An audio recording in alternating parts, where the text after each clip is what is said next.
Robservations with Robert, Meyer, Burnett.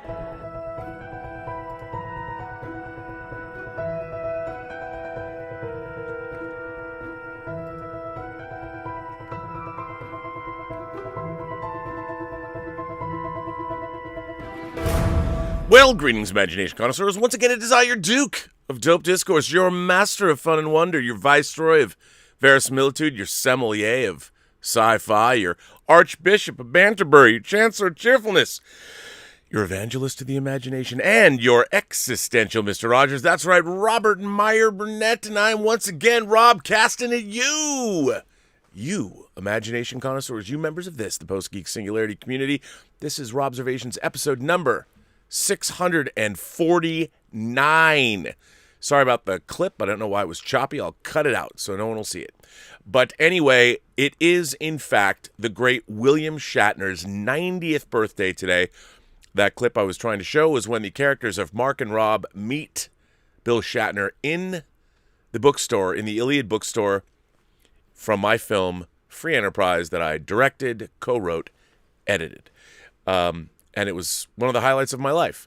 But I think that I would be remiss if I did not remark on the fact that William Shatner has been a lifelong idol of mine since I was a little kid. I wanted to be Captain Kirk, and I mean, I've watched Kirk grow from the time I was a kid, and then, of course, Star Trek the Motion Picture, and all the way into middle age until his death in Generations. But Shatner, as a man, is somebody who has definitely lived a life, and it's been well lived.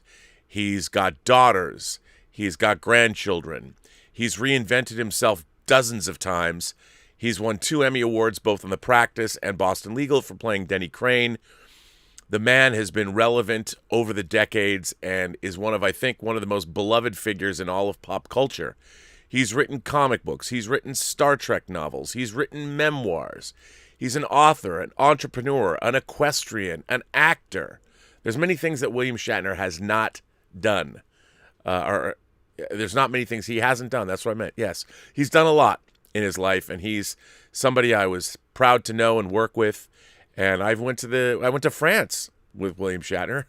We went to the Cannes Film Market where we were selling Free Enterprise, and was able to hang out with him. And we were even on E! Entertainment Television's Wild on the Riviera. It was a crazy time, and certainly it was wonderful to have been a child, to have an idol, and then grow up and actually meet your hero and work with him, and had the best time. So, I can't believe it. Doesn't look like he's in no hurry to stop. I mean, as far as 90 goes, has there ever been any more a man who's more spry and living life to the full than William Shatner? I think he's definitely somebody we can all emulate, and hopefully, I certainly hope that I can come close to leading the rest of my life as much as William Shatner has. I think we all could use a little bit of Shatner in our lives, so a very happy birthday to you, Bill.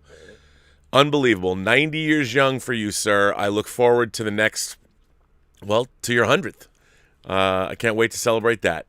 So happy birthday to Mr. William Shatner. Amazing.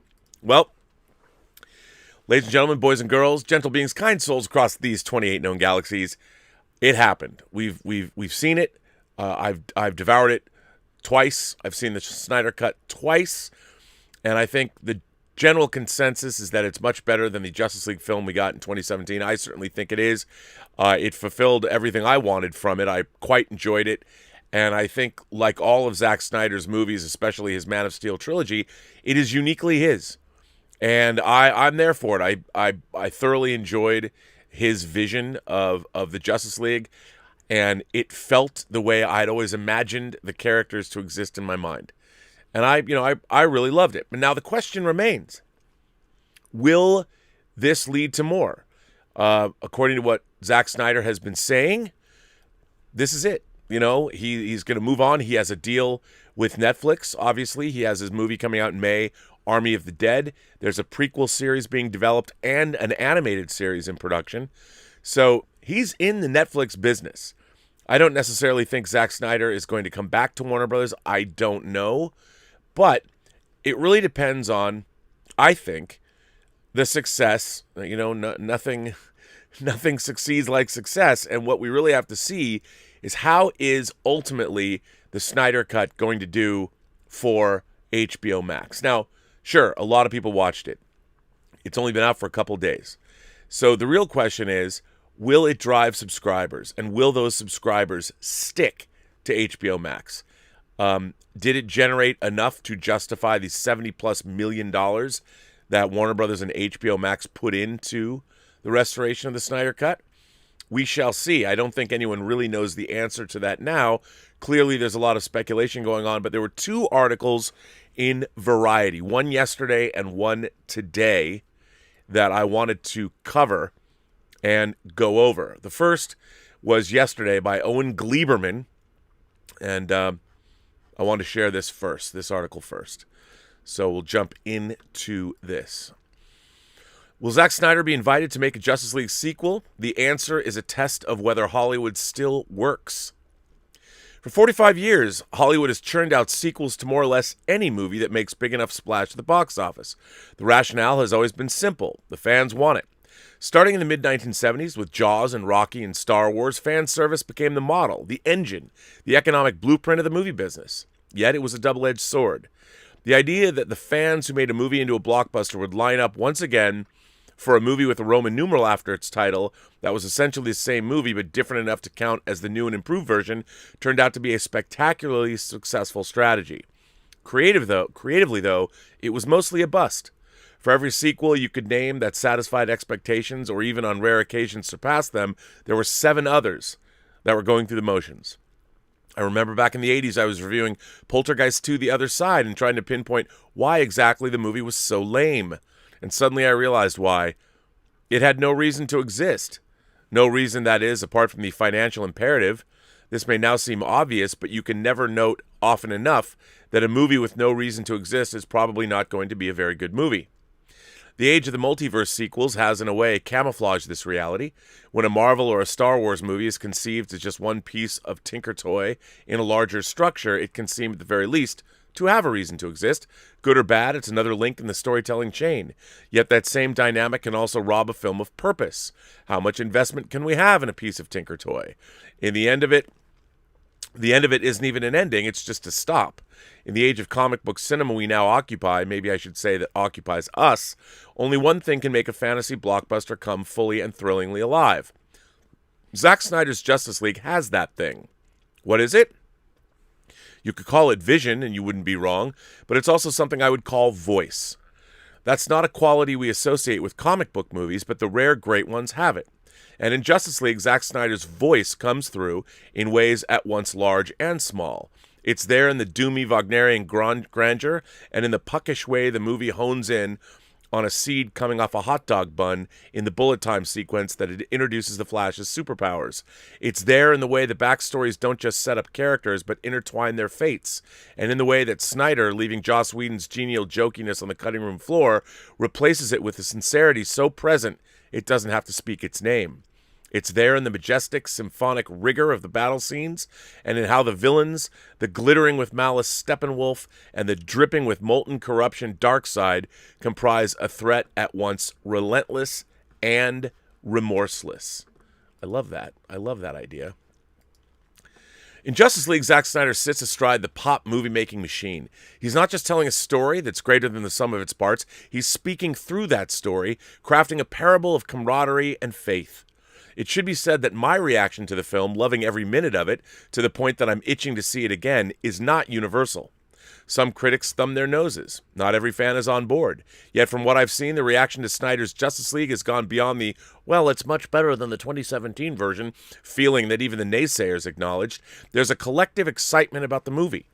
And for those of us who have fallen for it, part of the excitement is seeing a comic book film that's unabashedly conventional. It doesn't have a character like, say, Heath Ledger's Joker, yet one that serves up those conventions with such bravura that in some ineffable way it feels like a personal movie. It's not an art film, for God's sake, but it's a studio blockbuster made by someone who imprints his personality on every scene and means every scene. All of which brings me back to sequels. For 45 years, the economic model of Hollywood has worked. though less and less so in the streaming era. But beneath the oversized numbers, it has also exuded a certain desperate mega hit on steroids, break the bank or else quality. It has been a cynical strategy. Give the people what they want, give them more of the same, and program them to want more of that. Within that, however, there have been moments of beauty and magic, of creative gold within the fool's gold. And most of those moments have come from filmmakers who have the audacity and wild flair to be popcorn storytellers and artists at the same time. George Lucas, Steven Spielberg, James Cameron, Christopher Nolan, Ryan Coogler, Tim Burton. When filmmakers like these are working on all cylinders, even a pure escapist form, they keep the dream of movies alive. They are virtuosos, and part of their virtuosity is how much they mean the films they make. What executive would turn them down? Up until now, Warner Brothers has stated that it will continue to make films in the DC Extended Universe without Zack Snyder. Yet Warner Brothers now finds itself in a strange position. In 2017, the studio turned its back on Snyder and trashed his vision. Yet it also, in a way, then gave him a second chance. Zack Snyder's Justice League is the movie that shows us at last what the DCEU could be. I give props to the executives who, feeling the grassroots pressure of #release the Snyder Cut, agreed to greenlight this project. If there was a trace of cynicism in that decision, I don't see it. They made it possible for Snyder to make the film he wanted to make, and to make a movie that would be something greater than fan service. A movie that would inspire true fan love. Now that's happened, to leave Snyder by the wayside seems not merely unjust, it strikes me as foolhardy. The Warner Brothers executives will, of course, look at the numbers, how well the film performs on HBO Max. I suspect the news there will be good. But this can't be a decision based simply on numbers. The mobilization of fans behind #release the Snyder Cut was kind of awesome. They were comic book movie geeks who moved a mountain. And now that we've seen the results, their passion to do it again may be even greater. Whatever plan Warner Brothers now has in place, the reality is that plans can change. Minds can change. After Zack Snyder's Justice League, on what planet would an executive have to be on not to want Snyder to make a Justice League sequel? Only on a planet where even the potential artistry of mainstream movie making must always take a back seat to corporate control. Again, that article was written by Owen Gleiberman, and it was published in Variety yesterday. I really liked that article. That's why I wanted to share it. I've been reading Owen Gleiberman for years, and I think he does make a good point. And it's something that I've been saying on this channel for a long time. I am always looking for authorship. So whenever I read a book, but mostly when I see a film, is there a point of view? And it's all the better when it seems to be only the filmmaker that made whatever they made was the only person who could have done it in that way. And love him or hate him, Zack Snyder has a singular vision. He brings something unique to his films that no one else brings. No one else's movies look like Zack Snyder's films. Whether you're watching Sucker Punch, and he's moved away, maybe Dawn of the Dead was his most conventional film, but we sort of saw it in 300 in recreating Frank Miller's work, bringing those pages to life, but still the color palette, the slow motion, all of that kind of thing, all of those signatures of Zack Snyder's work were bubbling to the surface. And I think when you see his work, there's nobody else like him. A lot of people might not, maybe he's not their cup of tea, but still, when I watch one of his films, and when it comes to Man of Steel, Batman v Superman, Dawn of Justice, and now Justice League, I feel I'm seeing a singular vision. And the way Zack has made these movies, not that I know him, Mr. Snyder, I should say, has made these movies is they're indelibly his. And I love the mythic quality. As I've said, Zack Snyder is making movies about gods on Mount Olympus. And, Batman is a mortal that had the wherewithal to climb Mount Olympus so he can exist with those gods. I like that. I'm there for it. I think that's exactly what is so neat about Justice League, is it does feel mythic. And yes, okay, maybe there's criticisms, nothing is perfect, and I understand some of the CG for some people is not exactly as convincing as they might want, but I think to myself, it's because what's going on in that movie is truly epic, and the stuff they're throwing at you from minute to minute, now it's all par for the course for everybody. Like, oh yeah, we expect to see hordes of clashing aliens and mythological creatures and figures and different armies. It happens all the time. We're so used to it, but what that movie goes for was enormous. And I, for one, as I've said, I was looking for something I was jokingly calling metal, but I was looking for that. I was looking for that mythic jolt from this film, and I certainly got it. And I hated 2017's Justice League.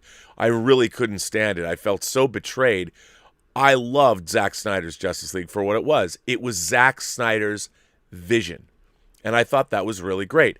Now, whether they're going to make another Justice League, there are other forces at work even beyond ratings. There's some studio politics involved, I've been told, without naming names. But it really comes down to Zack Snyder's producer on these movies, and one of the producers at Warner Brothers who has made a lot of superhero films for Warner Brothers, Chuck Roven. Very capable producer. I've heard that there are forces at the studio that would like to see him not working at the studio anymore, not producing movies, because he's expensive. And he's tied in to Zack Snyder. So as long as Chuck Roven is tied to these movies, maybe that won't happen. That's one reason. There's another reason, of course, obviously. It comes down to money. Everyone's like, well, they can just make another Justice League. If they made another Justice League, like the one we just saw over the weekend, that is an enormous expense. And the thing is, even the disappointment of 2017's Justice League, it made over $600 million. And the thing is, I don't see any way of making another Justice League movie. I mean, just talking out of my ass, it's a $250 to $300 million proposition, which means you have to be in theaters. You're going to want to make over $1 billion. And the reality is, right now, I don't think anybody in their right mind could in all good conscience, greenlight a $300 million movie until theaters are back and worldwide back at capacity, because that's what these big tentpole movies need. We already have so many that are stacked up on deck. The studios, man, I can't even imagine what some of the interest payments are like every time they push these movies further and further out. And now there's no way to get the kind of money back that they expected when they greenlit these movies in the first place. Die Another Day, or pardon me, I would say Die Another Day. No Time to Die, the new Bond film, is a $250 million film. That's not even including marketing. They're expecting $1 billion. It's the 25th Bond film. It's Daniel Craig's last Bond film. They keep pushing it back, but the fact is, right now, they could never make the money back they need to make back in order to have made that worthwhile. I mean, when they greenlit the movie, they didn't expect to be in a pandemic situation and be in it as long as we're in it. But the fact is, if they can't release No Time to Die and it's not going to make $1 billion at the worldwide box office, they can't release it. Otherwise, they'll take a bath. Hundreds of millions of dollars will be lost. And who wants to do that? You know, I mean, I wouldn't want to do that.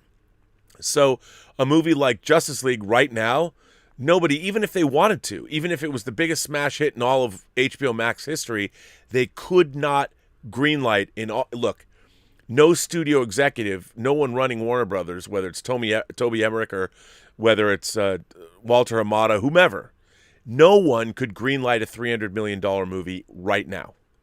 It would be foolhardy. And that's what you're going to need to do another Justice League.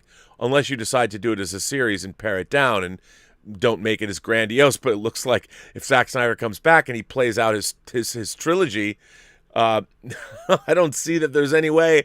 I mean, if we're going into space and you're going to involve Apocalypse and you're going to involve New Genesis and perhaps the New Gods, I don't see how you do that at a price. It's an enormous proposition, But today in Variety, there was more news, more light shed on that. But Ann Sarnoff, who I've covered before on this channel, Ann Sarnoff, she is the CEO of Warner Media. And she's actually a friend of a friend who speaks very highly of her. I've never met her, but she spoke up today in an article that was published at 10 a.m. this morning in Daily Variety. And I wanted to jump in and she would see what old Ann had to say. Again, this is by Brent Lang, and this was published this morning. Warner Media's Ann Sarnoff on Zack Snyder's Justice League and DC's future. Warner Media Studios CEO Ann Sarnoff says that the release of Zack Snyder's Justice League will complete the director's superhero trilogy, reinforcing the studio's desire to move past the social media campaign to hand back control of the DC film universe to the filmmaker. Instead, Sarnoff believes that the future of DC is more than just movies. She's excited about multi-platform future, one that sees Batman, Superman, The Flash, and other Justice League members popping up on streaming shows, video games, television spin-offs, and big screen outings. It's a vision that echoes what Marvel's been doing with its Avengers characters, taking superheroes like the Vision, the Scarlet Witch, Hawkeye, and Loki, who have previously appeared only in movies, and giving them streaming shows of their own. The Warner Media Studios chief is also excited about the diverse range of creators she's been enlisting to tell some of these stories, which includes tapping Between the World and Me author Ta-Nehisi Coates to write a Superman film, or developing Blue Beetle, which marks the company's first Latinx superhero movie. I don't know. Have you ever asked anyone of Latin descent what they think of the term Latinx? But Sarnoff may have to deal with an unruly and emboldened fan base, one that successfully pushed Warner Media to release a 4-hour R-rated version of Justice League, which was truer to Snyder's darker vision for the characters. Sarnoff spoke to Variety on Sunday, 5 days after the Snyder Cut started streaming on HBO Max, about catering to the fan base, the future of DC, and actor Ray Fisher's allegations of misconduct and racial bias. Why did you decide to release the Zack Snyder's Justice League? Ann Sarnoff says, we wanted to give Zack the opportunity to complete his vision in a 4-hour movie, which is impossible to do in theaters. We're happy that we have HBO Max to let the rope out, as it were, and allow the fans to see all 4 hours of Zack's vision. What are your plans going forward for DC? We've got an incredible group of creators, television series creators, Max series creators, feature film creators, who are basically broadening the base of the talent that we work with on DC because we're excited about the potential to build out the DC multiverse. It's one of the reasons why I was hired almost 2 years ago. The before and after was it was a very siloed organization with no connectivity between the businesses. DC was being developed, but in a kind of monolithic way in each division. My mantra coming in was to make it bigger and broader, and we really want to surprise and delight fans with more connective tissue across the various media and platforms. I'm talking movies, HBO Max, television, and our games division. Variety says, the Snyder Cut came about because of a fan campaign online. Do you feel like you need to strike a balance between being responsive to fans and charting your own course as a company? How responsive do you believe that DC should be? We're always going to listen to our fans, but we are in service of the broadest fan base, and we owe them an integrated, holistic strategy. This is very telling. We're always going to listen to our fans, but we are in service of the broadest fan base, and we owe them an integrated, holistic strategy. We are the shepherds of the franchise, and hopefully when fans see what we've got in store, they'll know that DC is in good hands across many different platforms with many different creators. We want different voices in the mix. For certain fans that want singular voices, they may be disappointed. But we would ask them to be patient and see what we've got in store, because perhaps the newer voices in the mix will have just as compelling stories to tell. On balance, of course, you want to listen to your fans, but we do want to stay true to our vision and our mission for DC and build that out. We have weekly meetings with our key execs in every division. Last August, I was made head of the studios and networks, and now I have all of the creative groups underneath me. So now around the table, it's not just Warner Brothers Film, Warner Brothers Television, Warner Brothers Games, but it includes HBO and HBO Max and the Turner Networks, Adult Swim, and the Kids and Family Networks. We're involving all of these people in our plans going forward, and that means the media is going to be more connected, sometimes in subtle ways and sometimes in more overt ways. Like opposite the Suicide Squad, we're spinning out Peacemaker with James Gunn and John Cena, passionately developing that for HBO Max. It's my job to make sure we super serve our fans across all demos and fan bases.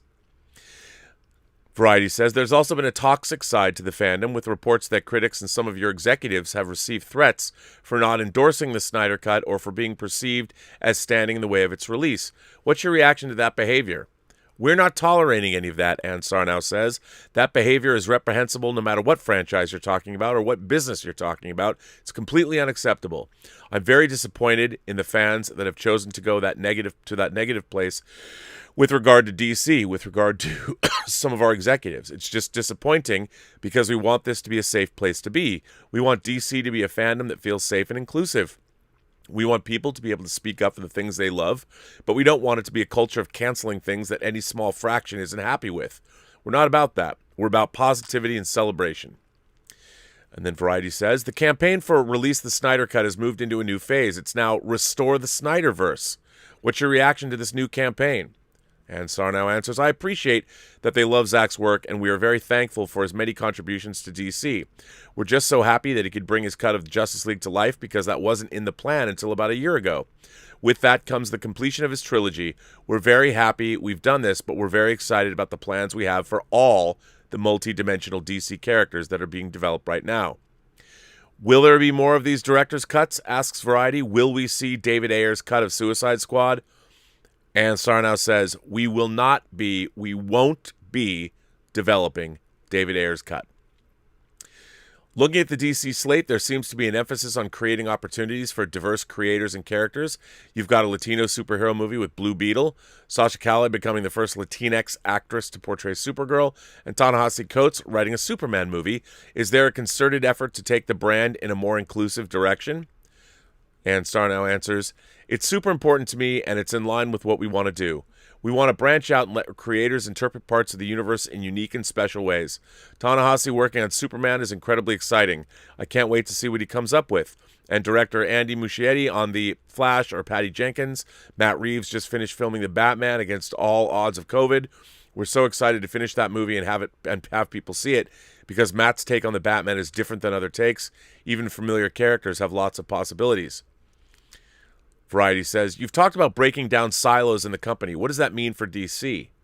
Creators want to have franchises that are larger than life, but oftentimes you start working with a company and that company has discrete divisions.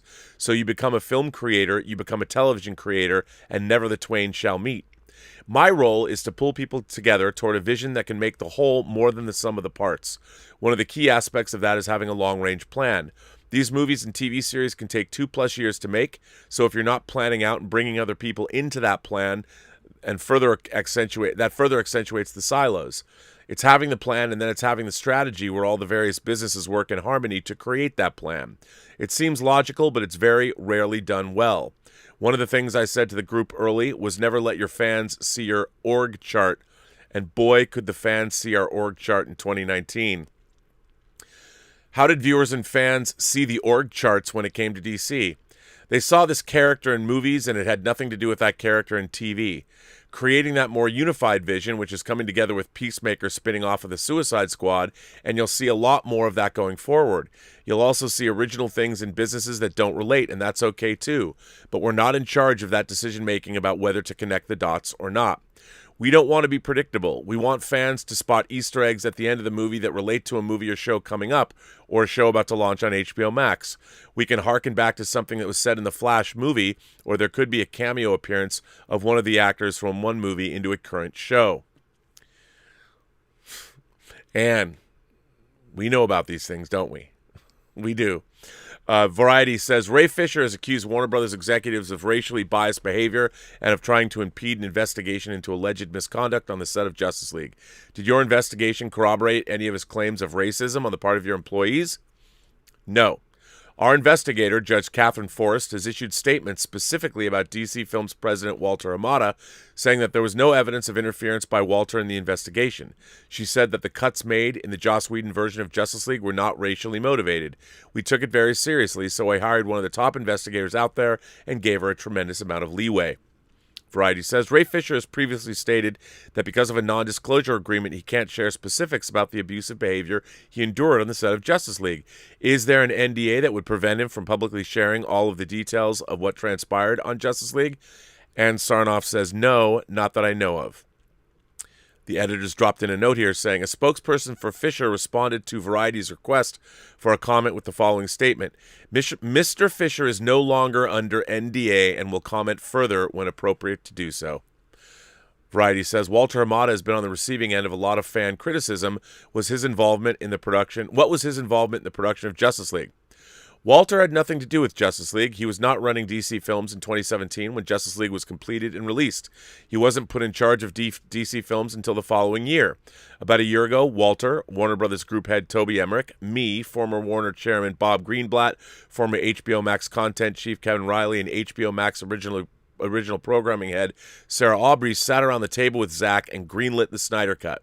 That cut includes Ray Fisher's entire story as Cyborg, which is something that he had been disappointed had been cut from the Justice League movie 3 years ago. Perhaps we've lost the plot a little bit, which is that Toby and Walter were part of the greenlighting that allowed Zack's vision to come to life, which includes sharing the full story about Ray's character. There really was nothing that Walter did against Ray. In fact, he offered him a role in the Flash movie. Walter was promoted recently. I'm fully supportive of Toby and Walter and their visions.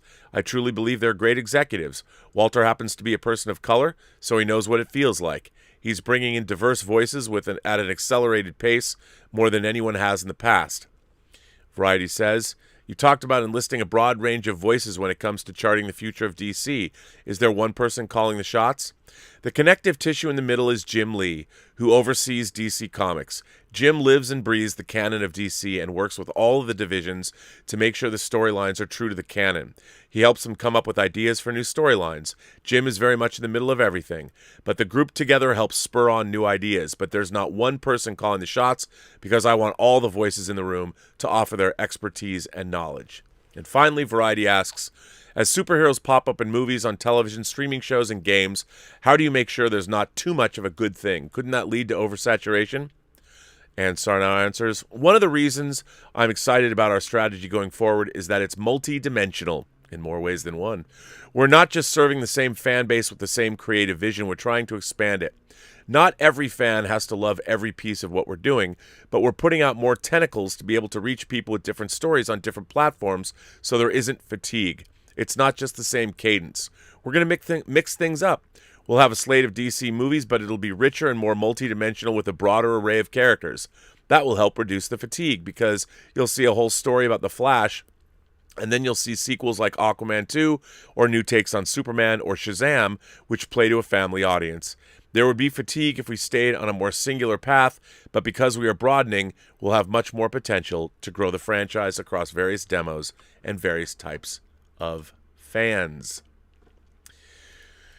Well, there you have it from the woman who is running Warner Media, Ann Sarnow, who, by all accounts, is a very smart person. I've heard she's very well liked, but obviously it doesn't seem like there's going to be a sequel to Zack Snyder's Justice League anytime soon. I would say the answer to that, the easy answer to that, is right now they can't possibly greenlight a $300 million movie. Because remember, the Snyder Cut, the reason it cost $70+ million is it wasn't finished, nor was it close to being finished. There was an edit, but obviously there was over 2,600 effect shots that needed to be done. A new score had to be written, and all the post-production work involved with making a movie had to be accomplished. But they had the footage already. It was all shot. They had everything they needed. They don't have that. So if they're going to make a sequel to Justice League, they got to start over like any movie would. And if they're really setting up Darkseid conquering Earth, I can't even imagine what kind of budget this movie would entail. So right now, and by the way, it's not just Zack Snyder's Justice League. It's any film that would cost that much money. They're going to have to start making these blockbuster films for a lot less because until worldwide global movie theaters they're working back at capacity, you'll never make your money back. You'll never be able to justify the kind of expense, even if you put it on streaming. They can't start making streaming movies that are $300 million. The economics just don't work. I mean, maybe they could work for Netflix or something that has 200 million subscribers, but HBO Max is nowhere near that yet. And even if they had 200 million subscribers, who's going to go and spend almost a 33% or a third of $1 billion to make a Justice League film? Probably no one, not right now. So they can't. I mean, and I don't think Zack Snyder is going to want to make something less grandiose than the first Justice League, considering whatever happens, it's going to be by definition much bigger. There's probably going to be more heroes involved. If there's another Justice League movie, I would imagine we're going to see Martian Manhunter as part of the team. We're going to see a Green Lantern. All that does is add to the price of all of this. In addition to that, salaries go up. So I don't expect that we're going to see a continuation of Zack Snyder's Justice League anytime soon. And I know the fans are emboldened. But here's something I think is always important, and I learned this on Superman Returns. And I've told this story before, but I'm going to tell it again. So on Superman Returns, I was tasked with doing a full-blown making of special edition DVD and Blu-ray that was going to rival Lord of the Rings. I was embedded in that production from the beginning to the end of principal photography. I was in Australia for almost a year shooting. Now, when the disc eventually came out, we had to cut it down, what we were going to do, because Walmart didn't want like a 4-disc set. When the movie came out, our version, the special edition, with our documentary, only sold, for every 10 discs of Superman, they only sold 2 special editions, while they also sold 8 vanilla-only versions of the movie. And what that means is a vanilla disc is a disc that only has the movie on it, no special features. So for every 8 discs that were sold, only 20% were the special edition with my special features, which one was very disheartening. But if you utilize that as sort of an indicator, the fans, the true fans, they don't even represent 20% of the audience that studios are going for. And I think this isn't a criticism of the fan community. I just think fans need to understand. Everyone thinks, well, you know, we fans make up the majority of the audience, and that simply isn't true. And that's not a dig. I'm a fan. I'm one of the biggest diehard fans I know, if not the most diehard, because here I am being a fan and also doing a YouTube show talking about being a fan. So my fandom is deep. But when I say this, I mean no disrespect to my fellow fans, but we represent a very small part of the marketplace. We are a very strong part of the marketplace. We're the people that go see a movie 3, 4, 5, 6 or more times in the theater, and we're the people that are on the front lines buying the products, whether they're Hot Toys action figures or physical media or subscribing, digital downloads, all of that. We're always on the front lines, so we always give something like this a big boost, obviously. But in order for the studios to really make their money, they have to branch out way beyond the fan base. And let's say the fan base represents the diehard fan base. We all know who we are. We're barely, maybe 10% of the audience. So it's not as vocal as we can be. You can be a nuisance, but if we start going after, well, you know, continue the Snyderverse or whatever, it shows. It was one thing, the Snyder cut, Zack Snyder had a cut of his movie. I mean, it wasn't finished, and he, by his own words, said, I was never going to show this to anyone, because Warner, HBO Max had even approached him about just putting up what they had.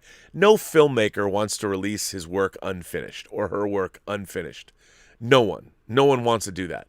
So it was never going to see the light of day until someone was around to pay for it, and they were able to finish the film. Well, luckily, HBO Max came in and was able to do that, and Zack had his cut. He had his cut. The cut was there. He had his cut of the film.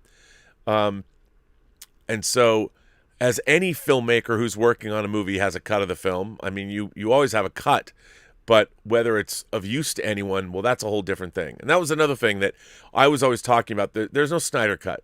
It doesn't exist, because now it's being retconned, but people are saying, oh, we knew it wasn't finished. I'm like, that's not kind of how it was. You know, not that it really doesn't matter now because we got the Snyder cut. But from my perspective, I'm like, of course, anybody who's working on a movie has a cut of a movie. You start having a cut of the movie the second day of production after you've given your editors the first day of production's dailies, and they can start cutting. Well, you have a cut. There you go.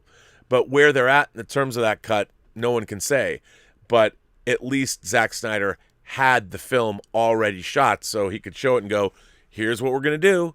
And they're like, okay. But that's a very different thing. I mean, when fans restore the Snyderverse, you're asking a lot more than just restoring or finishing off a cut of a movie that was unfinished. it's a very different animal. You're asking the studio to now pony up $300 million, which they're not going to do with the state of the world today. So it'll fall on deaf ears. And I can imagine also, think about it from Zack Snyder's perspective. This was an epic win for him. As Ann Sarnow has pointed out, he finished a trilogy. You've got your Man of Steel trilogy. And while it does, like comic books, they might end the story, but there's more stories to tell. Yes, Darkseid's coming back for Earth. Yes, the Armada is being readied. He's going to do it the old way. All of those things are true, but that doesn't necessarily mean we leave those to our imagination. Zack Snyder's got a sweet deal at Netflix. I was reading an article before I went on this stream that they want to lock Zack Snyder up for an exclusive deal at Netflix, which is smart. They must really like Army of the Dead. They've got this animated series. I mean, wouldn't Zack Snyder, and I would say good on Zack, if he gets a deal, a first look deal or a production deal, where he can make his next 5 movies at like Michael Bay did with 6 Underground or whatever he's doing now. Why wouldn't he take that? Unfettered, he can make his movies, his vision of films that are new, unique, or maybe adaptations. I know he talks about doing Ayn Rand's The Fountainhead. I'd be there for that. I think that's an odd choice for Zack Snyder, but if he's obsessed with that, then hey, more power to him. I certainly would show up. But why would Zack Snyder, what's the incentive to go back to Warner Brothers and start this process all over again? I don't know if I'd want to do that. Not when you have another suitor who tells you he loves you, or she tells him they love him across over the hill at Netflix. You want to go into the Valley or you want to work in Hollywood? That's literally the difference between working at Warner Brothers and working at Netflix. You can go work in downtown Hollywood at that shiny Netflix building with all that incredible technology. And by the way, they have great snack food in those buildings. I've been there. It's amazing. Or do you go back to Warner Brothers and start fighting those old battles when you start hearing people talking about multiverse and all the things that they're banding about? The problem with Warner Brothers is even though you've got Jim Lee, you do not have a Kevin Feige, a producer like Kevin Feige, who also is very aware. I mean, Jim Lee is, I'm sure, a terrific guy. He's not a movie producer. I mean, I guess he's getting his names on movies now, but what I mean is you need somebody who understands how to produce films. And even though Ann's talking a good game and what she says sounds correct, they don't have, Toby Emmerich wants to get rid of Chuck Roven, so he's not, but Chuck Roven's the man who's producing all these movies. He's not Kevin Feige either, but he certainly knows how to make sure the trains run on time when you're making these gigantic tentpole superhero movies. But he's expensive, and Toby Emmerich would like to see Chuck not working on these movies. So, who's to say? I think, though, that Zack Snyder probably is not going to be making any more movies for Warner Brothers, at least in the foreseeable future, because why would he? Maybe, hey, I definitely admit to the position that if the Snyder Cut is a runaway success on HBO Max, I mean a real success in terms of, I don't know, let's say, I have no idea what the numbers are, what they're looking to get. 10 million subscribers, 20 million subscribers, that seems excessive to me. But if it does, you got the Snyder Cut, you got Godzilla vs. Kong, you got the entire 2021 where they're simultaneously releasing movies in the theater and on HBO Max at the same time. I'm sure as more people get vaccinated and more theaters open, maybe that will trickle away by the end of the year. But right now, we'll see. But if they do a lot of business, then HBO Max could very well be interested and say, hey, why don't we partner up on this? We'll pony up. I could see Warner Brothers and HBO Max doing some kind of because even though they're the same company, the way it works is it's not just one pool of money. HBO Max has an operating budget. They have money earmarked to make productions with. Could be, depending on the performance, HBO Max could say, okay, we're willing to throw in $100 million. It's worth it to us based on what we are seeing from Zack Snyder's Snyder Cut. It's worth it to us to pony up $100 million if you guys pony up $200 million or something like that. If it was a co-production, I know it's money. It seems strange that, well, Rob, isn't it the same company? Well, yeah, but they would need to go into this project knowing, okay, well, some of these projects are HBO Max is expecting something and Warner Theatrical. But even if they spent $200 million and it was a $300 million movie, Warner Brothers is still going to need theaters to be open. They need theaters at capacity because they'd still want to make $1 billion. And if the Snyder Cut is as successful for HBO Max as they think it's going to be, and as it seems to be right now, making $1 billion is not something that's out of the realm of possibility. I think if nothing else, Justice League put a luster back into that brand, and people want to see more of that.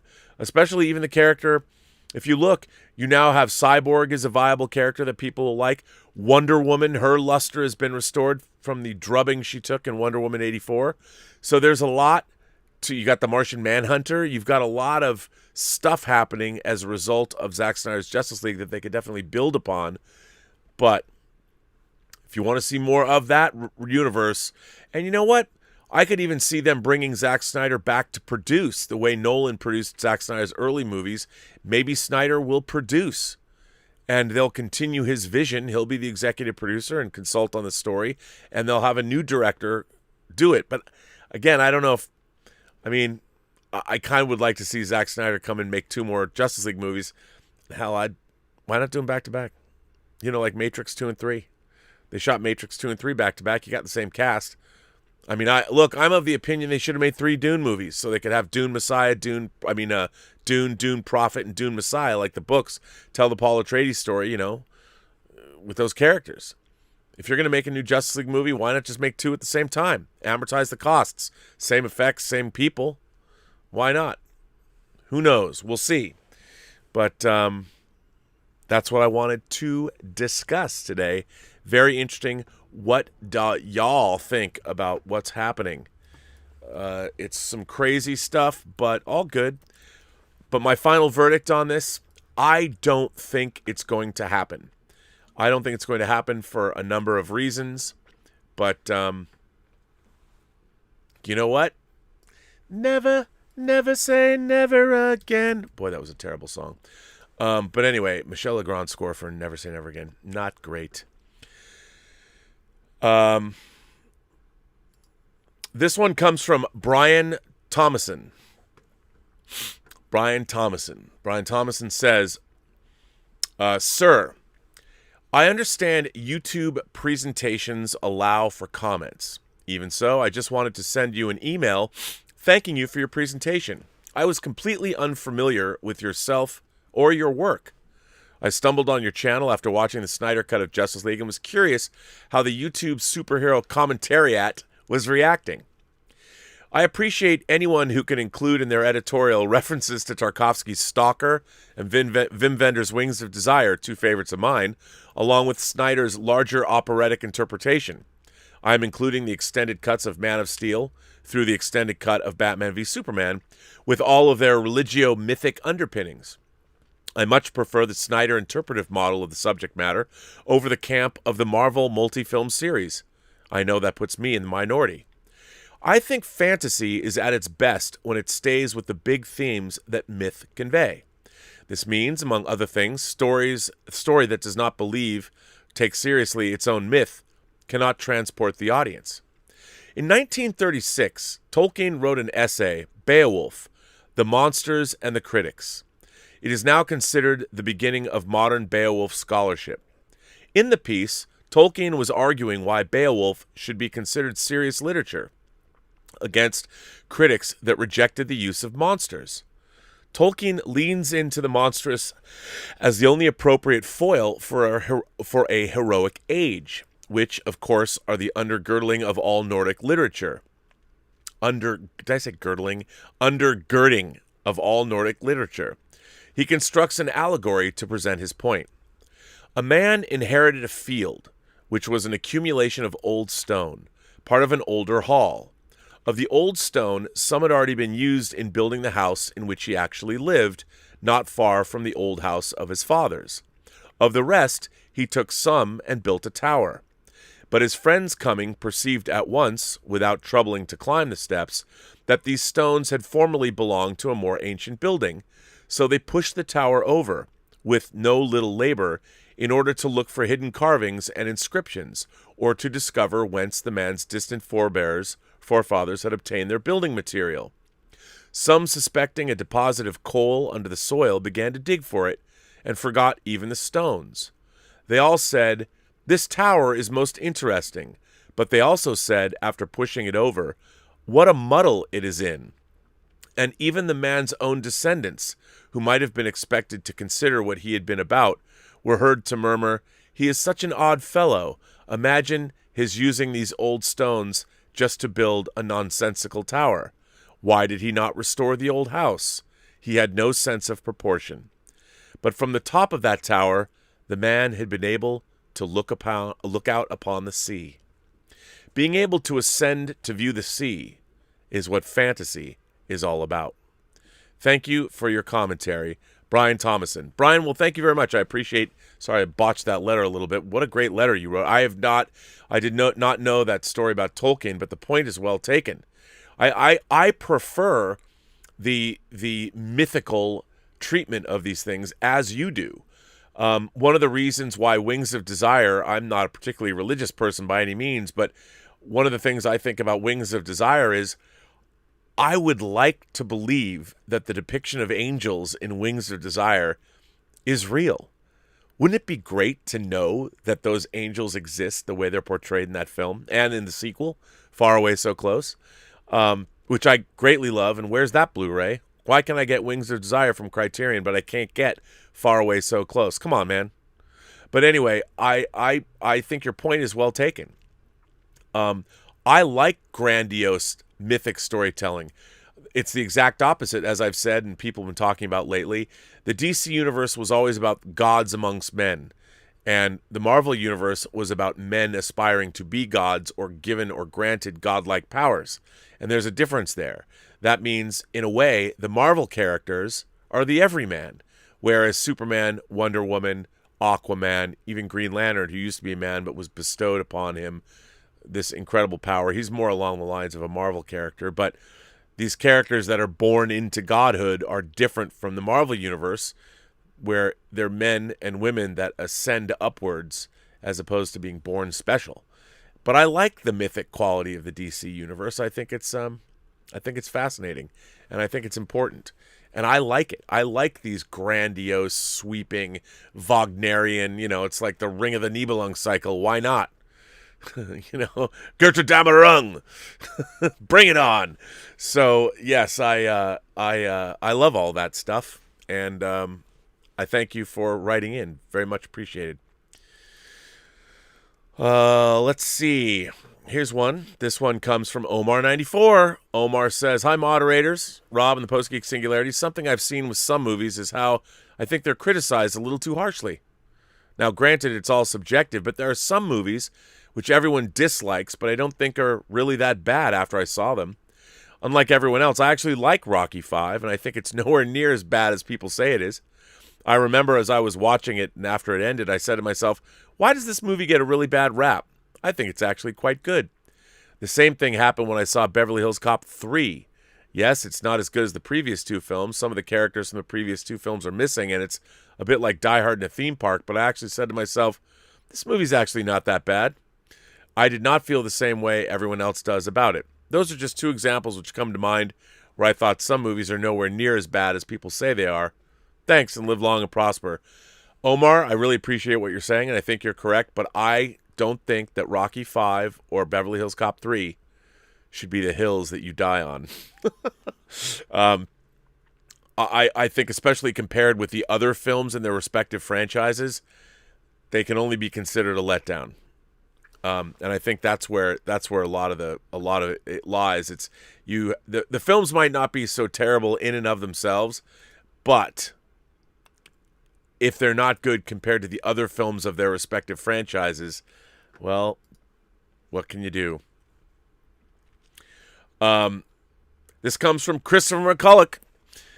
Our friend Christopher McCulloch says, "Mr. Burnett, with your gusty and vociferous, if qualified, endorsement of Zack Snyder's cut of Justice League, I decided to give it a shot. I even took notes, like some kind of professional, but looking at them, a professional what? I don't know. Before I get into it, let's get to my DCEU bona fides out of the way. I saw Batman v Superman, The End. Oh, and 300 in Watchmen if they count. I don't have a strong opinion on the movies of Zack Snyder. I think his films are visually distinct, often to the detriment of everything else, and tonally range from trite to maudlin, not necessarily bad things in melodrama. Looking back on all of his movies now, I also think he has decent taste in music, but doesn't know how it should be used in films. After watching the Snyder Cut, I went ahead and watched Man of Steel 2. It doesn't have much that carries into Justice League as far as I can tell, but as a trio of movies, I thought I may as well. What I think I can safely say as I've learned about Zack Snyder is that he has no restraint. His movies are too much of everything, good and bad. This could be more good than bad, except I find that all of his scenes rarely do more than one thing. And even then, they usually take too long to do that one thing. Of course, for a cut of a film that is just shy of 4 hours, this is exacerbated. Justice League also reminded me a little bit of Rise of Skywalker in that it seemed to be a trilogy unto itself. It introduced the main villain and spent considerable time reestablishing our main cast and introducing us to characters we probably should have already known well by this time. I think 2 hours in, we stopped getting exposition dumps. For Aquaman, there were probably twice as many scenes devoted to this as there needed to be for us to learn he's a mopey orphan prince who is shaking his duty to a people he's never known, or is shirking his duty to a people he's never known. Of all the revamps of Aquaman, this is certainly the most played by Jason Momoa one. I also noticed he seems to be the only Atlantean with those eyes. A sign of royalty, I guess. Cyborg probably has the best written character arc in the film, has the next most exposition. Tragic, fraught, teen angst, etc., etc. Good fodder for a Teen Titan character, but like everything else, gets long in the tooth, such as the extended sequence with single mom he Robin Hoods. He's out of touch with his humanity, but with a little gentle coaxing from Wonder Woman about love, very on brand, he peeks out of his shell and is on board. Okay, Flash is the soft sell of the group. We get a line from him later about Superman being his hero, so we can assume this inspired him to do good. This line stuck out to me because it seemed at odds with the Superman in evidence, and because it was a rare example of subtle characterization, as opposed to such lines as, "For once I'm operating completely on faith, and I don't owe anyone anything." What isn't character exposition in the first half is plot exposition. We learn of Darkseid and his search for the anti-life equation, except it is on the surface of the earth, and Darkseid's been here before, but we repelled him. The old gods actually repelled him so hard he forgot what planet it was on. So the players and the stakes are set. The League fights without Superman, fail, try and resurrect him, go to confront Steppenwolf, fight again, nearly fail, but for a timely intervention of Superman, and everyone working together snatch victory from the jaws of defeat. A good time is had by all. A good time is had by all is how I feel about this movie. I don't think it's a good movie. In fact, I think if I'd watched it in the theater, I might feel very differently about it. But it's a good time. It's a movie that by any other name would pass unspoken about after a few weeks, but that's because of the brand and the circumstances around it. It has much more weight. I had fun, but I won't remember it after very long. There are a few scenes I think were very well done. Superman's fight with everyone upon waking up is certainly the highlight of the film. I thought the conversation between Lois and Martha was a sweet moment, until it surprisingly wasn't. My note on the scene almost had a nice moment with Lois and Martha. The bit of business between Wonder Woman and Alfred was fun. It's too bad we won't be getting more Jeremy Irons in that role. He seems to be having fun. I think this is the first movie I saw someone pick up and throw a horse in. But my biggest personal takeaway came early. Note, from 30 minutes and 35 seconds. I could watch Amazon swing hammers all day. Finally, a good use for speed ramping. One thing I'd like to hear from you about, I think some of the sound mixing was a bit off, especially with Steppenwolf, whose dialogue never really changed in volume or tone, regardless of situation. But that could be my imagination. But of course, the film doesn't really end when the story ends. We see more of the nightmare with an odd exchange between Batman and Neander Wallace. Whether or not there was much concrete planning for a finale, the Snyder Cut clearly places itself as third of 4+ movies. The seeds of the darkest timeline are certainly present by at least Batman v Superman's Flash cameo and dream sequence, but it's not clear how they necessarily jibe with what would have been and what we're shown here. Lois's death turning Superman evil And remember, he's also affected by the anti-life equation. I have to say, as a trope, I have little patience for at this stage. Evil Superman seems to be the go-to in the zeitgeist, but killing Lois loses its teeth a little for me when you consider that Superman goes through life knowing he'll outlive most everyone he will ever know and love. But go on, tell me how metal killing Lois is, please. I don't think it's metal killing Lois. I don't think that's the metal part of it all. You've been invoking the new Olympian school of superhero criticism a little lately. I don't think it's totally unwarranted, but I would maybe question how effectively Zack Snyder's oeuvre can be used to interpret it that way. DC cosmology is a difficult topic to really get a good handle on. King Kirby was given more or less his own department to play around with there, one that doesn't easily mesh with the rest of DC. The dark side we see here seems to be the despot, ruler of the universe type, is one of the less interesting ways to go with it. Very mundane, considering the fourth world is a war between space heaven and super hell, with anti-life being the mathematical proof of nihilism. Personally, the only person I can think of who really did it well in modern comics was Grant Morrison, but that might be a controversial opinion. I don't know, man. I still don't know what Final Crisis is about. I also can't help but feel they threw away the death of Superman. In Alan Moore's League of Extraordinary Gentlemen, there's a wonderful plot point that gets at what I mean. That ramshackle league is put together by Mycroft Holmes in an attempt to create a force that could safeguard Britain from superlative threats. Those threats were always there, but for the need of a league of heroes was only necessary because England lost its great defender, Sherlock Holmes, whose great mind thwarted every adversary and plot. While Superman was Earth's Sherlock, in the wake of his death, the remaining heroes are forced to band together to make a league of their own against threats that are no longer cowed by Superman. If this movie had shown us exactly what dire straits the world would be in without Superman a little more, a situation of true desperation that might drive the remaining heroes to attempt to resurrect him. Sounds a little more dramatic than what we've gotten. It also would have made more sense to me if his resurrection is what precipitated his fall. We even see the malevolent force inside the mother boxes later, a force which could have reworked Clark's brain. Darkseid is, but I'm not about to start rewriting this, suffice to say. I wouldn't be surprised if Justice League was compromised from the start. In the end, the circumstances around the film add more to the discussion than the movie itself does. Taken as it is, it's an extended cut that feels too long. It's an apocalypse I didn't fear would happen, and it's a promise of what's to come but never will. And it's a good time. Christopher will have to write in again on Man of Steel. What a good letter, Christopher. Very heady stuff. I don't disagree with you, but here's the thing. You know, ultimately, and I kind of hate myself for saying this, but it is just, after all, a Justice League movie. And even though everything that you talked about, what could have been in the film, what maybe should have been in the film, I agree with. But at the end of the day, we're still dealing with a Justice League movie, and a Justice League movie that has been set up in two previous films.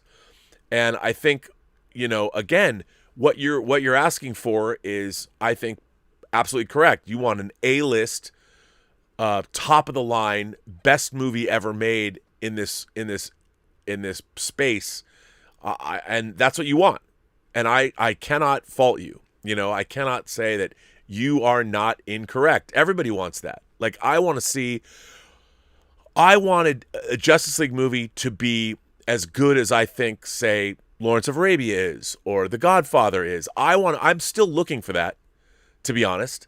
I want to see a film. I would love to see a fantasy movie that I put in as high regard as I do Godfather 1 and Godfather 2. I would love to see a Justice League movie, and I feel, to me, if I could see a superhero movie that made me feel like Apocalypse Now makes me feel, and yes, I'm invoking Apocalypse, but in a different way. But if I could get that movie, and I think that's kind of what you're asking here, all of the themes and things that you would like to see delved into, I agree with you. But these are the things of high literature. And at the end of the day, comic books, I think, resonate with us as fans, because they do. And I tend to read comic books as if they're War and Peace, you know, as if I'm reading Tolstoy. But ultimately, that's not what we're getting out of it. And I think, in a way, that's okay. You know, that's okay. We talk about the Shakespearean nature of it all, or the mythic nature of Justice League, and it certainly has that. But at the end of the day, it's a movie about Superman, Batman, The Flash, Aquaman, Wonder Woman. Darkseid, Steppenwolf, Granny Goodness, Desaad, Martian Manhunter. I mean, how far can you push that? So I think I agree with you, but I would tend to give certain things more of a pass than I think you would. Only because at the end of the day, it's still a movie about the Justice League of America. And I think that's okay. Jed Rudy writes in. Jed says, "Greetings and salutations, Rob. While listening to Robservations 648, you touched on how Justice League has become the modern-day gods of Olympus. I was watching Zack Snyder's Justice League for the third time in 2 days, and I came to a very similar conclusion, but I ended up taking it a few steps, maybe a mile or even a light year further. I realized that each one actually represented a god or goddess from mythology, yes, even Batman. Some of them are easy and are so blatant they practically smack you across the face. Superman being the most powerful being Zeus, Jupiter, Flash being Hermes, Mercury, or even, spoiler incoming if you want to go past it, Wonder Woman being Artemis, Diana. I mean, she is restoring a statue of Diana the Huntress when she hears the news report of the bonfire in the Temple of the Amazons. Of course, you have Aquaman being Poseidon, King of the Brocian. That leaves two members which aren't really obvious at first, but once you do a little bit of digging, makes a little bit more sense, at least to me. First is Cyborg. He really doesn't fit any of the well-known gods, but he does fit one, Hephaestus, Vulcan. His mythology includes being deformed and tossed off Olympus. This could very much mirror how Victor has become an outcast due to him becoming Cyborg. He also becomes the smith to the other gods, which is also reflected in how he starts working with and fixing the bat tech in the movie. Speaking of Batman, this one was hard, but I came across something. There is one god that fits how Bruce is portrayed in the 3 Snyder movies. Bruce is Hades, Pluto. First of all, it turns out, funny enough, that he's tied to wealth. Another part of his myth is how Hades oversees the trial and punishment over the souls sent to the underworld, while he usually has no active part in their punishment. That is usually left to the Furies. Where this caught my ear to being Batman, or at least Zack Snyder's version of Batman, comes in BVS, where criminals have become afraid of the Bat, afraid of being branded and sent to jail because things do not turn out well for them there. There's even a line in the movie that says Batman has become judge, jury, and executioner. I don't know if I'm overthinking these things, but this was something that was nagging me in the back of the head, and I would love to hear your opinion on it, even if it's to tell me I'm insane. Also, yes, holy shit, Zack Snyder's Justice League was fucking metal. That's what's written here. Also, my girlfriend introduced me to your YouTube channel, and now we watch Robservations a lot, as we're both big nerds. Thank you very much for your time. That comes from Jed Rudy. It cracks me up. Well, tell your girlfriend I appreciate her watching this channel because I have a very small audience of women. I wish I had a lot more. And tell your girlfriend she's a good woman for being the nerd she is. So you're welcome here anytime, all of you, both of you. Look, I think you nailed it on the head. I think there's a lot here that you're absolutely correct about. I mean, we've talked about how the DC characters are very much mythological beings, and that's always been the difference between Marvel and DC. Even though, of course, Marvel has its fair share of mythological beings as well, but for the most part, Tony Stark, he's a brilliant man, but he created the Iron Man suit. Spider-Man bitten by a radioactive spider. Gamma radiation created the Hulk. Not everyone's a Norse god from Asgard or the Silver Surfer, the Herald of Galactus, but for the most part, I think that those Marvel characters are relatable because they're relatable to us as human beings, whereas the DC characters, the big guns of the DC pantheon, are people we would aspire to be. So, yeah, but I think your analysis, I think that's really interesting. I think that, I didn't think about it, but especially, Batman as Hades, I'm there for that. I think that's great. I'm totally down. Yes, sir. Yes, Jed. I agree.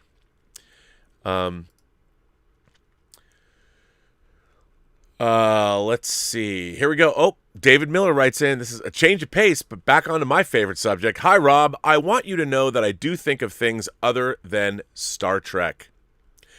No, you don't. I have a rather involved essay about profanity that I'm working on, and I look forward to sending it. Fuck yeah, do that. Until then, I'd like to talk to you. I'd like to talk about your looks right, feels right conundrum. You said something to the effect that CGI looks right but feels wrong, and stop motion can look wrong but feel right. I get what you're saying there, and I would like to apply this to Star Trek Brave New Worlds, specifically the updated Starfleet uniforms. I'm not going to get into the asymmetrical collars or anything like that. Rather, their texture. The uniforms of the original series may look cheap by today's standards, but they looked believable as a duty or work uniform. The tunics of Anson Mount's Enterprise are so stiff and formal, they don't even look comfortable, let alone like something you'd wear every day to get the job done. In short, they don't feel right. To be honest, they don't look right either. When I look at Pike, Number 1, etc., I'm looking at them in their dress uniforms, and if that's the case, I can only imagine what their dress uniforms would actually look like. I can only assume they'd be so ostentatious that they look like ringleaders in a 3-ring circus, and only Hugh Jackman can pull off that look. I don't want to see them in their dress uniforms because I'm afraid it would totally pull me out of the narrative. Well, that sums it up. But I'd like to end with a question. Don't you think it's about time that Starfleet phasers and Imperial troopers had laser sights on their weapons? Don't you think that would improve their aim just a little bit? Safe journeys, Dave. Well, the thing about Starfleet phasers is they're supposed to be a continuous beam, so you can just adjust as you're going. But, yeah, I mean, I don't know how, when you're in close quarter combat, how good sights would be. But yes, I think that the troops in the Star Wars universe should be much better trained as far as using their weapons. I absolutely do.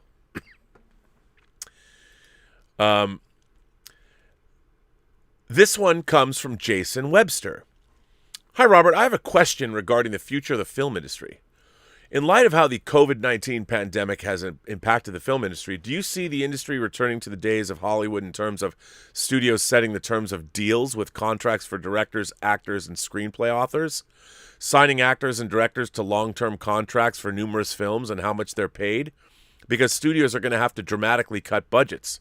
So the days of films budgeted at $300 million to $400 million will be gone for a considerable number of years.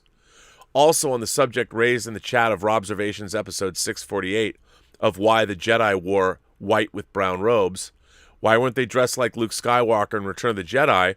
Well, effectively, Jedi are warrior monks, just like the Knights Templar or the Buddhist warrior monks of feudal Japan.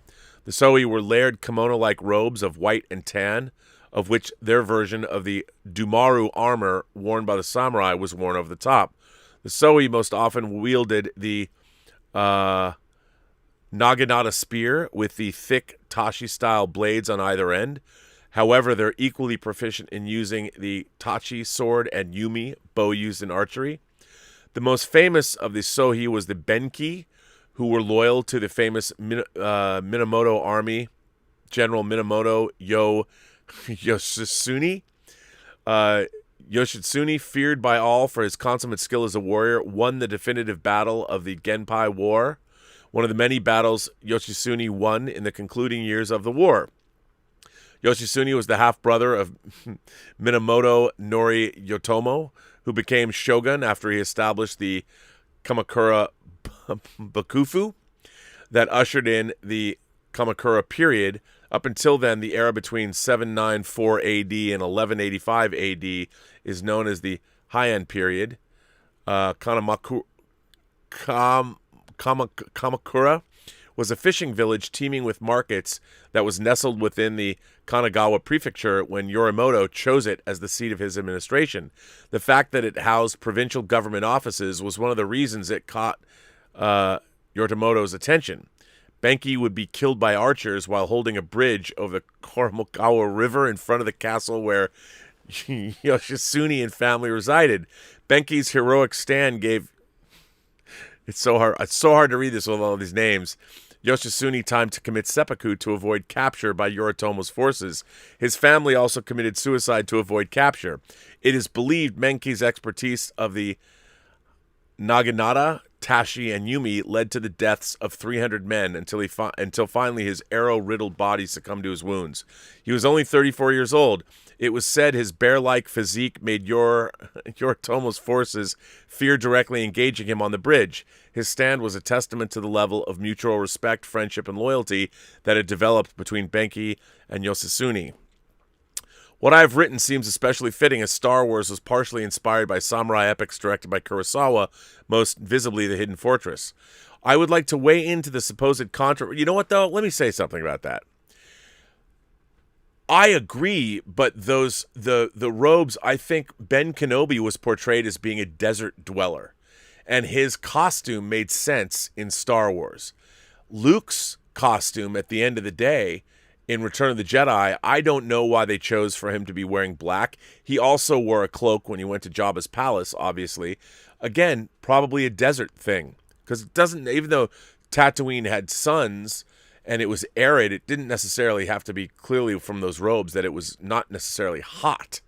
But I do think that those robes, as evidenced by what happens in The Phantom Menace when they take off their robes to fight, well, that seems, you know, if they're galactic police and they need to rock and roll at the drop of a hat, it would seem to me that those costumes didn't make a whole lot of sense. I know that Kenobi was wearing them, but it just seems strange to me that the Jedi, I've always thought it was strange. And I don't, you know, you take off their cloaks, and their clothes are very reminiscent of Japanese, obviously clearly inspired by samurai, but does that make sense when you're, you know, in spaceships a lot? Kind of like, I don't like, everyone's going to get mad at me when I say this, I don't like the Mighty Maroons that were introduced in Star Trek II, the Wrath of Khan. I'm like, why would you wear heavy wool peacoats inside? Sure, if you're on the conning tower of a submarine and you're in the North Atlantic, like at the beginning of Hunter Red October, it makes sense. But my God, how hot and how cumbersome are those to be worn inside the ship?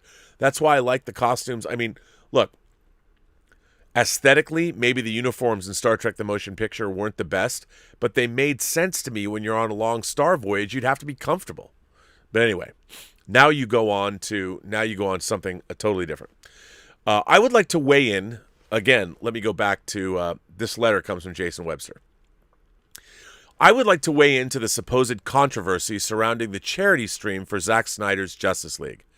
I think your take on the whole scenario, Robert, is totally correct. Too many people are allowing emotion to hijack the issue. It is now dissolved in some attacking each other over it. Like yourself, people need to take a step back and calmly assess the issue. In no way was Snyder linking geeks and gamers to Asian hate crimes, as some have mistakenly suggested, which is absurd. He was addressing a separate issue of serious and terrible crime that had recently happened in Atlanta, and he was saying that the stream was a positive example of what could be achieved through togetherness instead of hate. Sure, he could have expressed his sentiments better, but there was certainly no ill intent. I understand the way members of the geeks and gamers community would have felt after the stream. However, the focus should be on the positives of the last few days. Fans received a good and enjoyable movie from Zack Snyder, and the charity stream raised over $75,000, now over $100,000, for an extremely important issue of suicide prevention. I would like to congratulate everybody involved that organized and participated in the stream.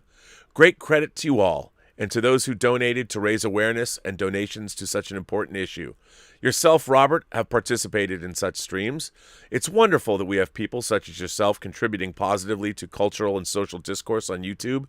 Yourself, Robert, Midnight's Edge host and producer Andre are my favorite YouTube channel hosts. I like Andre very much, too. I like watching Robservations, Let's Get Physical Media, Midnight's Edge, Nerdrotic, Critical Drinker, and Charting with Dan Merle. I like watching your conversations with John Campia.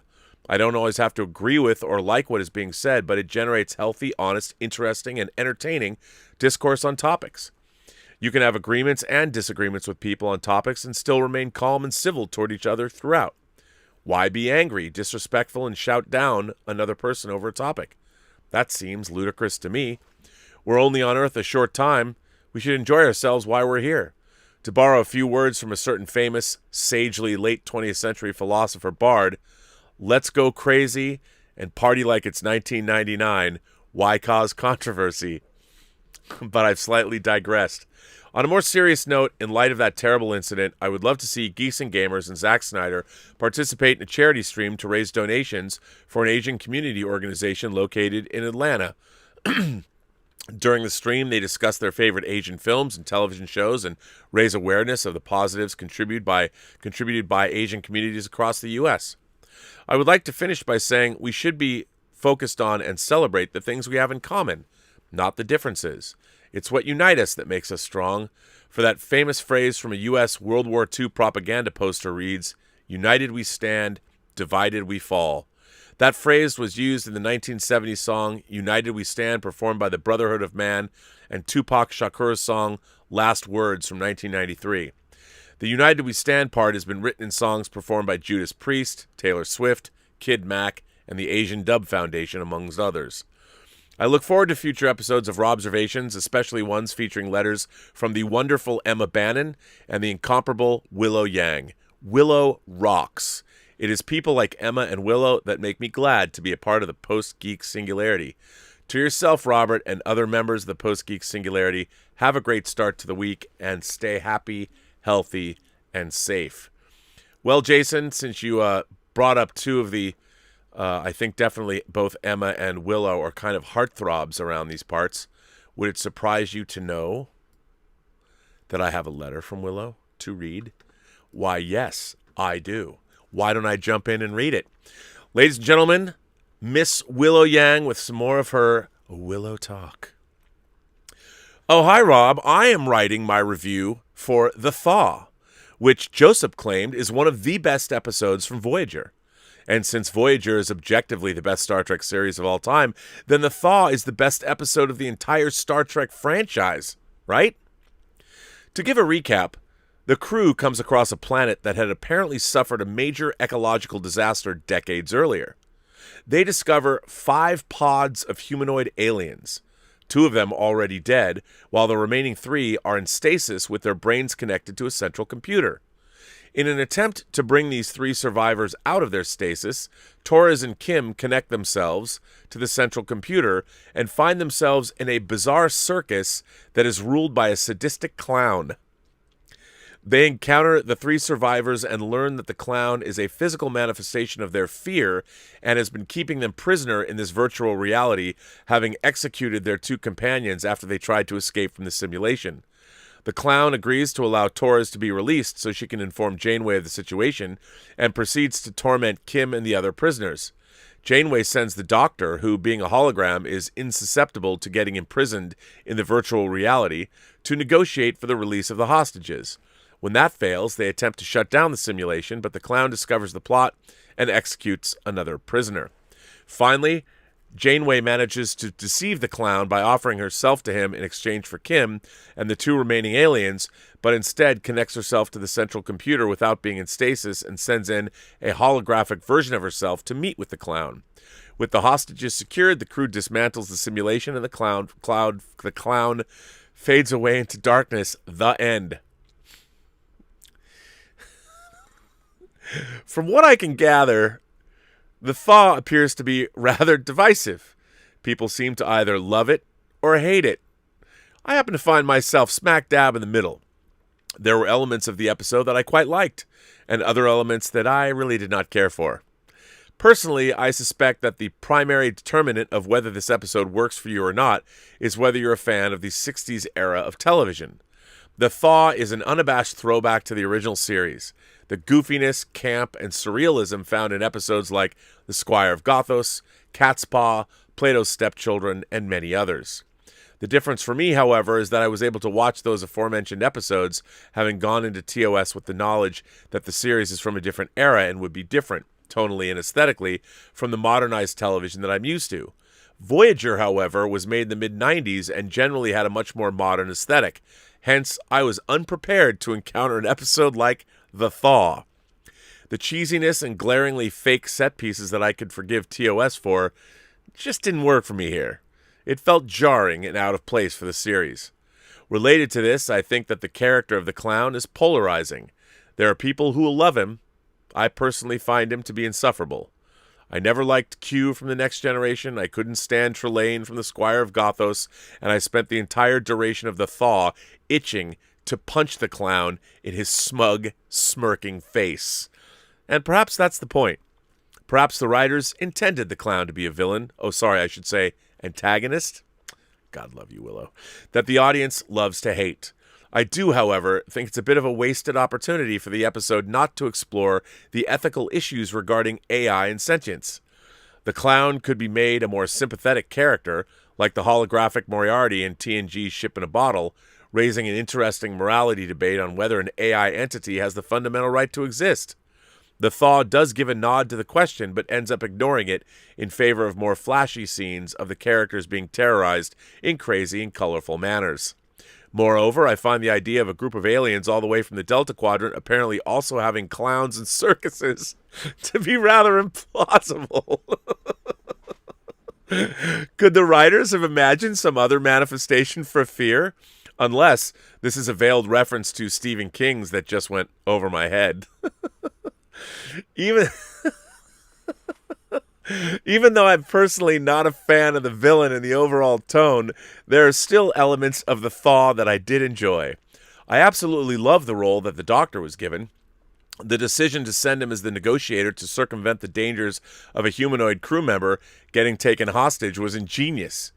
He was a joy to watch throughout the episode, from his dramatic, heroic entry into virtual reality, whereupon he calmly plucks the scalpel out of the clown's hand, to the verbal sparring he engages with the latter. Robert Picardo's dry humor and deadpan delivery, "I have a very trustworthy face," was superb. I also love the final 5 minutes when Janeway was finally able to turn the tables.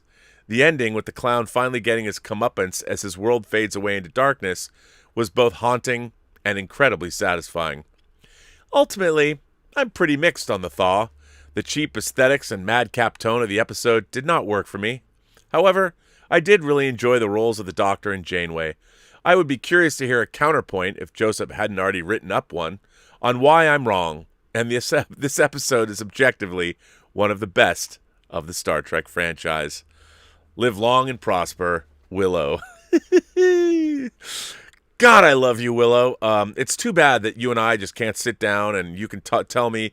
It'd be great to just watch every episode of Star Trek with you and then sit down over a beer or a meal and have you tell me all of this face to face. But that's probably never to be. But these letters are gold. Thank you for writing them in. I can't tell you that The Thaw is one of my favorite Voyager episodes, but I love the idea. You know, it never occurred to me. Yeah, I love the idea that you're like, do they have clowns across the galaxy? Why would they? I think you're right. That's a great, very astute observation. Yeah, I think The Thaw was a pretty silly episode, and I think it was done better. Honestly, I mean, the torture element, I understand, but I thought it was done better in The Big Goodbye, which is a first season Next Generation episode where Lawrence Tierney as Cyrus Redblock finds out that he's only a hologram and that there's a whole world out there. And the way that episode ends when he walks off the holodeck and disintegrates, I think that kind of conveys the same thing. And to me, The Thaw is always an episode that kind of stole that idea. It was kind of a combination of Moriarty, of course, in Ship in a Bottle, and Cyrus Redblock from The Big Goodbye, and other tropes. I mean, again, it was a copy of a copy. They just threw in the torture element, which we've even seen that before in various things. I mean, that's why I've always said my biggest problem with Voyager, and going back and watching it again, because I tend to jump in and watch a few episodes, is that Voyager always seemed to me to be a copy of a copy of a copy. It's a show of Star Trek tropes, and that comes all the way into storytelling. It's like your generic mix and match Star Trek cast. I mean, they tried to do different things like with the Maquis, but look, once you pull those personnel out of the disputed territories and you're halfway across the universe, why would you even worry about being part of the Maquis anymore anyway? You just want to worry about getting home and working together with any differences you would have with Starfleet or the Cardassians or the Klingons or whatever, because you're part of the Maquis, would not translate to the other side of the galaxy. So that kind of never worked, and I'm glad it just kind of went away. But yeah, I think The Thaw is a perfect example of it's a bunch of Star Trek tropes, even the storytelling tropes. Oops, we're gonna trick you with holograms and all that. But I did love your letter. Loved it. Guy Broyles writes in. Guy Broyles writes in and says, "This is a letter of loving criticism from Post-Geek Singularity fans to Post-Geek Singularity fans. Is it fair to say all the anticipation for the Snyder Cut, good or bad, has made it difficult to be unbiased? Of course it has, whether you're a Snyder fanboy or a hater. All the Snyder fanboys are going to love it. All the haters are going to hate it. Everyone on both sides says exactly the same thing. They're biased over there on the other side, but we're just open-minded and sharing our opinions. They just can't handle it when someone has a different opinion. Yelling and insulting each other for years while literally saying the same shit. So all this results in everybody on both sides coming off as closed-minded pricks who can't deal with the difference of opinion. Although, ask every individual on both sides and no one can see it. Everyone says they just have an opinion. They're fine with someone disagreeing. Well, that's exactly the problem in politics. So, you fuckers have managed to put that hateful tension which surrounds modern politics on a damn film that's made exactly for a relatively small group of fans. Exactly the opposite of what you'd think a film made specifically for us would do. It makes us all look like basement-dwelling stereotypes that some believe us to be. Shame on you all. Shame on you all. Now I say you all because, like many fans, I truly don't fall into either category. We just wanted to point out that all of you on both sides are being childish asses. I'm absolutely more than capable of being a dumbass from time to time. We all are.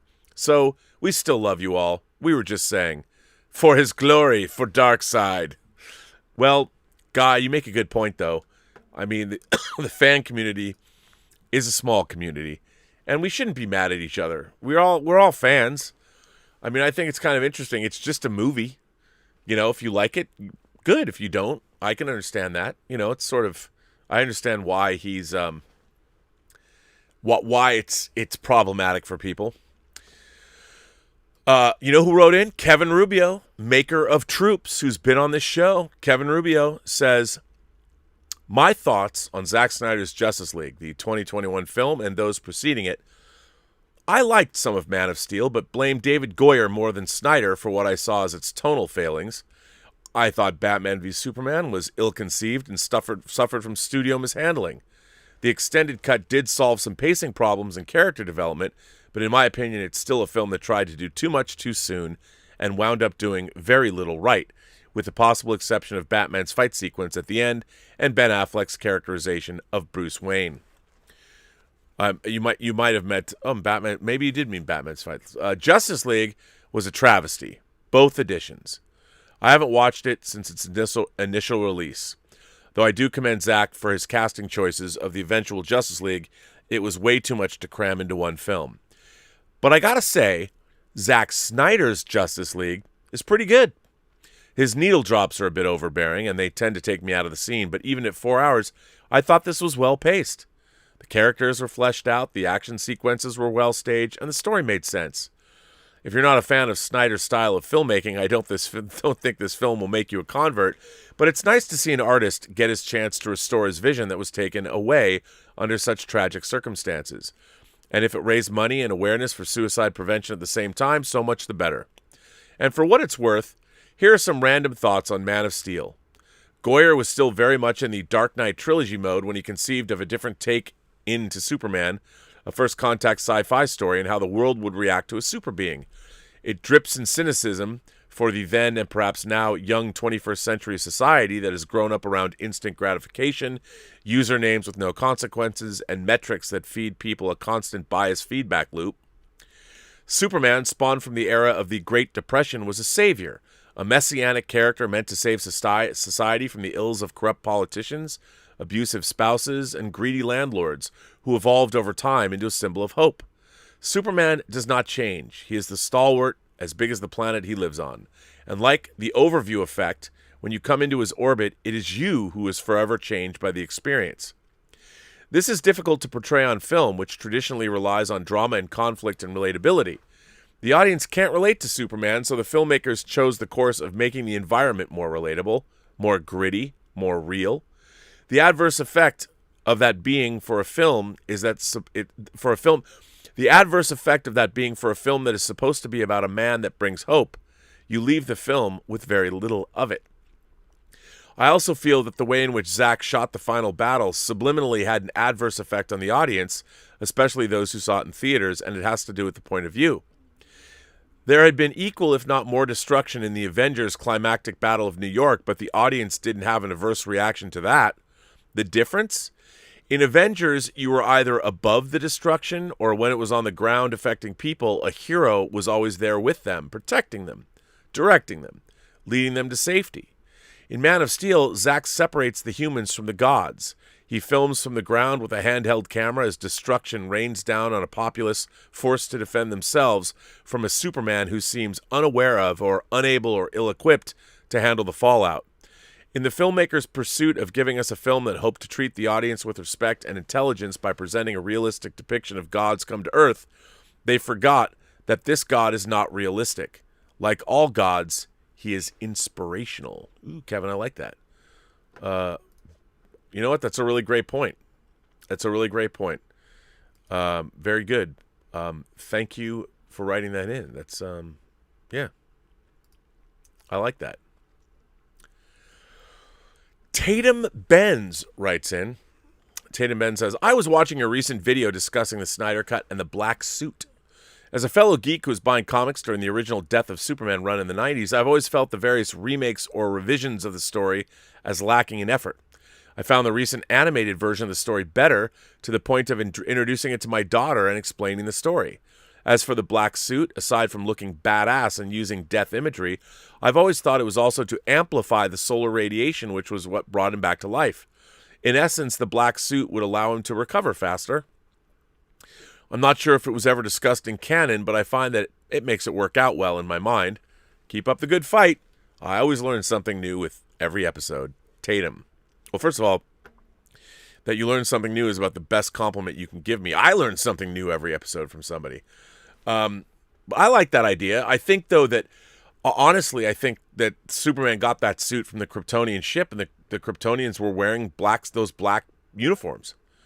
Like I was saying, I think that the ship probably moneyed one up for him. Made it. So, yeah. I mean, I think so. Yeah. Hello, Mr. Burnett. I have to say it was cool as hell seeing you read my letter from before, and enlightening to hear your response. I would like to start this letter as my thoughts on Zack Snyder's Justice League, and it was fucking metal, man. This movie was everything I thought this movie was everything I thought. The movie was amazing, and everything worked for me personally. Everyone had a meaning to be in it, other than that awkward Flash moment. And we all know what I'm talking about. Everything in this movie was a Norse god of heavy fucking metal, cranking that bitch up to 2,000. Hell, even villains had magical lightning axes that would catch fire. Which you would think would hurt Superman, being magic, but I'm not the DM or my rules. All I needed was him riffing out a solo like the guy from Mad Max, seeing the Doof Warrior, seeing the scenes of Wonder Woman and the Amazons wrecking shit from beginning to end. The Amazons I thought were fucking amazing, but holy shit. What I have to say to Zack Snyder, I have an amazing... Zack Snyder has an amazing respect of warriors regardless of gender. He does a fantastic job showing that they are warriors first. God knows I'd love to get stranded on that island. Death by Snow? God, please. This movie was made full of testosterone and heart. Everything I liked that was a part of the first one was in this one. It was amazing, and third on my list of DC movies behind Man of Steel and Wonder Woman. I must say, stepping back from everything, with the hand that Joss Whedon was handed, he did the best he could, and I try not to blame him for much. But to my point, I'm sorry this is becoming a long letter, I hear many people talking about how this movie is about family, friends, or belonging. But for me, I feel it's about sacrifice. The movie begins with the ultimate sacrifice from the previous movie. This action proves to Bruce that his ways, his fears, are more against him than for him. Brooding, working alone, acting out of emotions, and not having hope. He knows he has to leave that behind and partner up with others. Silas himself sacrificed a lot before the big moment. Time with his son and wife, missing moments he could never get back, not knowing fate would claim them and force his hand to use the knowledge he has to save his son. Even after trying to make amends with Victor, he in the end made the ultimate sacrifice to show his son that he really is loved by his father, giving up his life to help Victor and his new friends to save something bigger than him. For want of a nail kind of thing, but I guess in reverse order.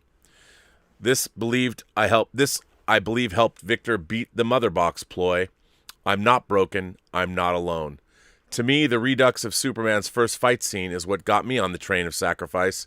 Hearing the most important men in his life who both sacrificed their lives to protect his life and his secret repeat the lines that are somewhat synonymous with each other made me think of what they gave to grown Clark into what he would become, and the man who would sacrifice himself to defeat Doomsday. I love how these small details increase my overall enjoyment of this movie, but I thought of Zack's sacrifice, the time away from his family, making 3 major movies until tragedy came into his life. I cannot think of the time it's misspelled. I think of the time he wishes he could have back with his daughter. I don't presume to know the full story of their lives, but we wouldn't have this amazing movie without that beautiful candle burning out. Every time I see him speak, I can hear the pain in his voice for how all of his characters sacrifice so much for their children to succeed, where, though I'm sure he did sacrifice so much to give his children a great life, he has not, and he can't sacrifice to her one more time. When I saw those 2 words at the end, for Autumn, it brought tears to my eyes. I called those that I loved and those I have lost either to say I'm sorry or I love you, or sometimes both. Many things can't be undone. We got this movie because a tragedy struck and fans gave so much time, effort, and money to empower this movement, because this epic deserved to be told. In the end, the amount that has raised to help those in need of a helping embrace or a simple ear to listen. Leaders of change, or those that face choices to use, prove a challenge most of the time, never get to see what their life has produced for so many after them. A seed today is a tree many years from now. Please reach out to others who need it. Remember, everyone has a story to tell, and maybe you just might be able to help only if you listen. Love the show and love you all, DL. Well, DL, what a nice letter. You know what? You might be right about that. I didn't think about that. I was thinking it more along the lines of family, but certainly it's about sacrificing for others. I think all of Superman's stories are really sort of about that. I mean, Superman is a character that does that. So yeah, I think you're probably right about that. What a great sentiment you had there. What a great letter. Thank you for that. Thanks for writing in, DL. Now let's see what you guys are saying. What are you saying? I don't know. That's why I'm going to find out. Where are we at? I got to find... yeah, we'll go back here. Jack Wallace. Our man Jack Wallace, whose son Aiden is the action figure photographer. It is Jack Wallace's birthday today. Jack Wallace sent me a tip on Jack's birthday. This is the kind of love I get from you people, and let me tell you, it does not go unnoticed. Also, Jack is if you should look up Jack Wallace. I don't have his. You should look up his leather. He does leather work. It's amazing. He'll make you anything. And as I said, when he sent me Aiden's pictures, he included these, I don't know what you call it, but it was like he made the leather piece, and you put the like piece of wood here. It's for your hair. It's like a hair clip. Beautiful. They're beautiful. Of course, the 3 girls that live in this house absconded with them immediately. I mean, with my hair, I could probably have used one, but he does great work. He made me a script cover, like a leather script cover. So if I'm on, hopefully I'll be on set again with a script. I've got it covered. And then I had him make Elizabeth a leather pouch to carry her paintbrushes in. Maybe one day she'll get to go back to her studio at the school where she'll be able to use that. But since she hasn't gone anywhere, but anyway, Jack Wallace says, "It's my birthday, Rob. Yes, William Shatner gets to share his birthday with the great Jack Wallace. What a lucky guy." For real though, I thank you all for you do for this community and for the inspiration that you are. Well, Jack, you're also an inspiration. You're a great father. You're doing a lot of work there. So, and it seems like you got a great kid. So right back at you, sir. Simon sends in a tip and says, Ann Sarnoff's interview in today's Variety said that Zack Snyder's Justice League will complete his trilogy. So I take that as it will be the last time Zack will do a DC film. One thing I will ask, and I do not normally do this, but could you speak to the bullying and antagonizing of those who are enjoying the Justice League, namely by other YouTubers sensationalizing those who have actively helped to get the Snyder Cut released, just so they can have controversy to attract videos to their vlog posts, namely Jody's Corner? Well, you know what, Simon? First of all, I know that everyone is not a fan of Snyder's iteration of DC Universe, Superman, Justice League, but it's sad when a YouTuber wants to be seen as a professional reviewer, yet they stoop to trolling fans, Ray Fisher, and the Snyderverse for views. I enjoy your professionalism as well as John Campion's, and I wish other YouTubers would learn to show a little professionalism without insulting fans to get views on their channel. Well, here's my thing. You know, I don't understand why anybody would go after other fans. We're all here to love this stuff. I even go out of my way to say, if you like Star Trek, there's people who are going to love Star Trek Discovery. That could be their ground zero of Star Trek. That's the first time people are going to see Star Trek, and I hope that it leads them back into the franchise. But I would never tell somebody that they're an idiot for liking Star Trek Discovery, you know, because Star Trek Discovery is a product of its time now. When you're watching things, people want to have things that are theirs, of their time.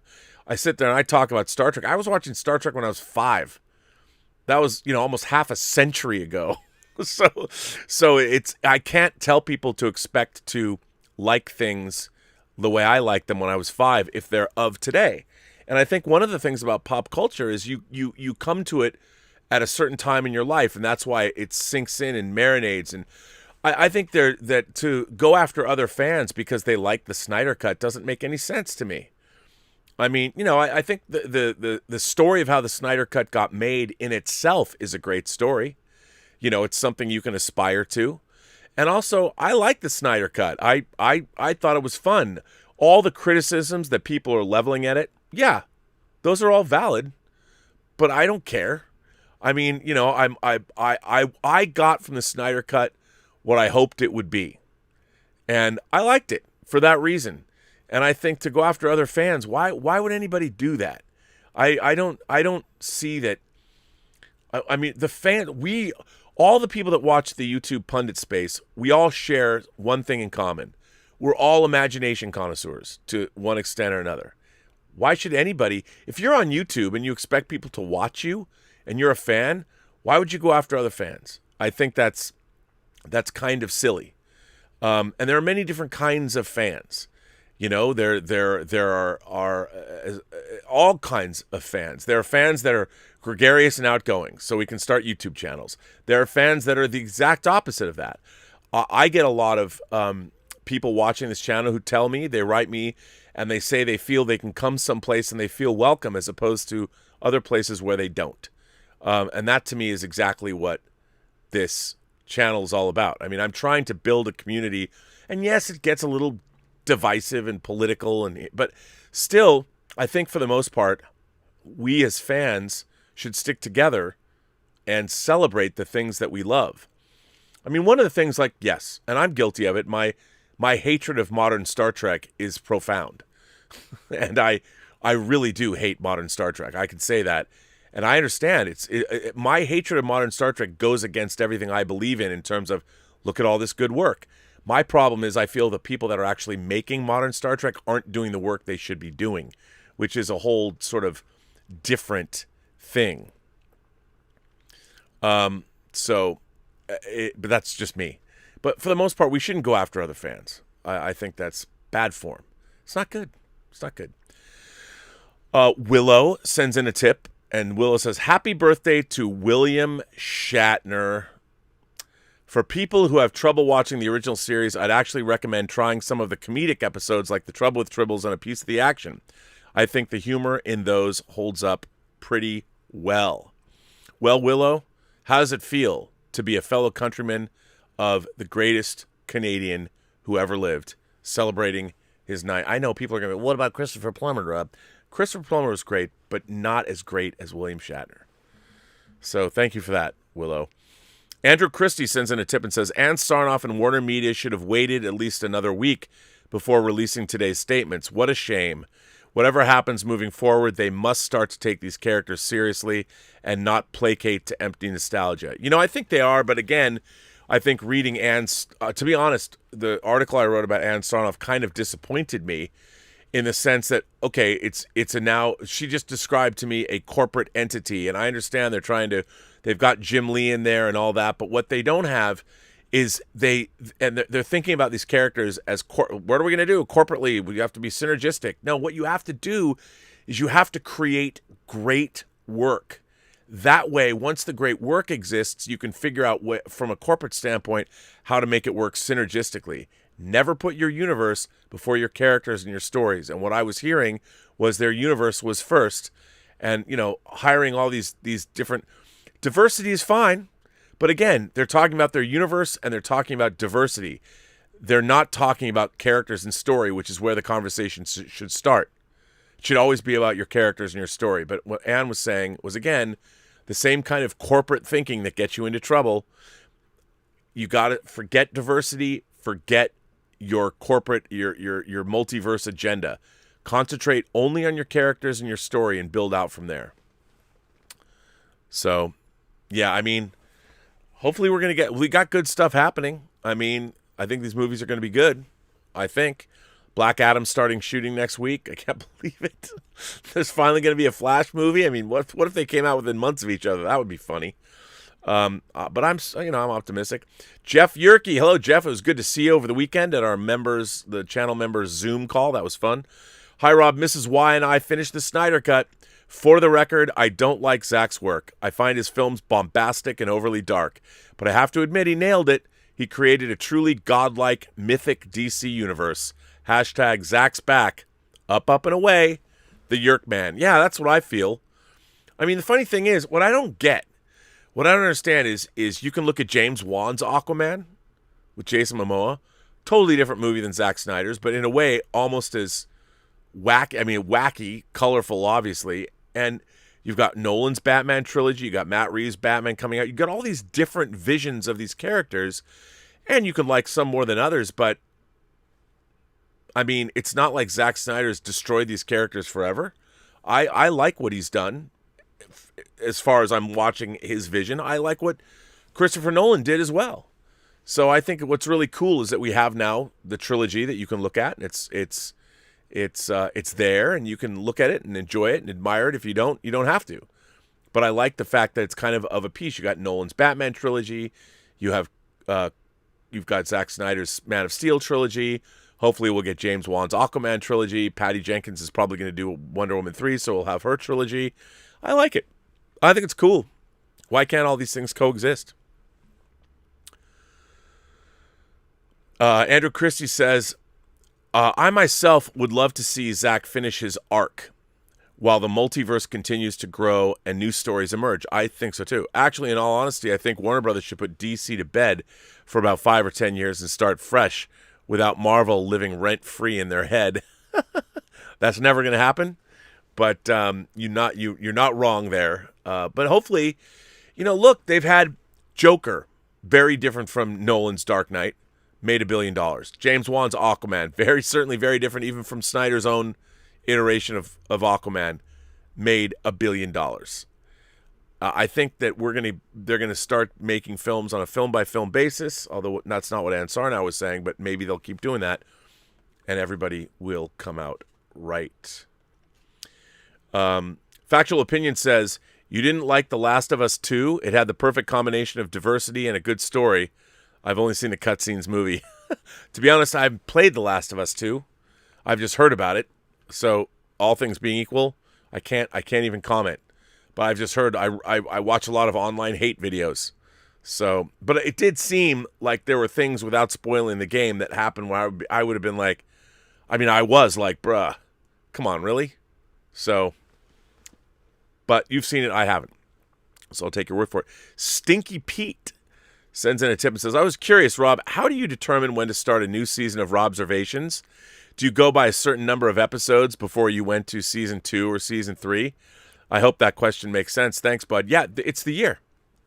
Season 1 was basically the first year. Season 2 was basically the second year, end of the year. Season 3 is 2021. Simple as that.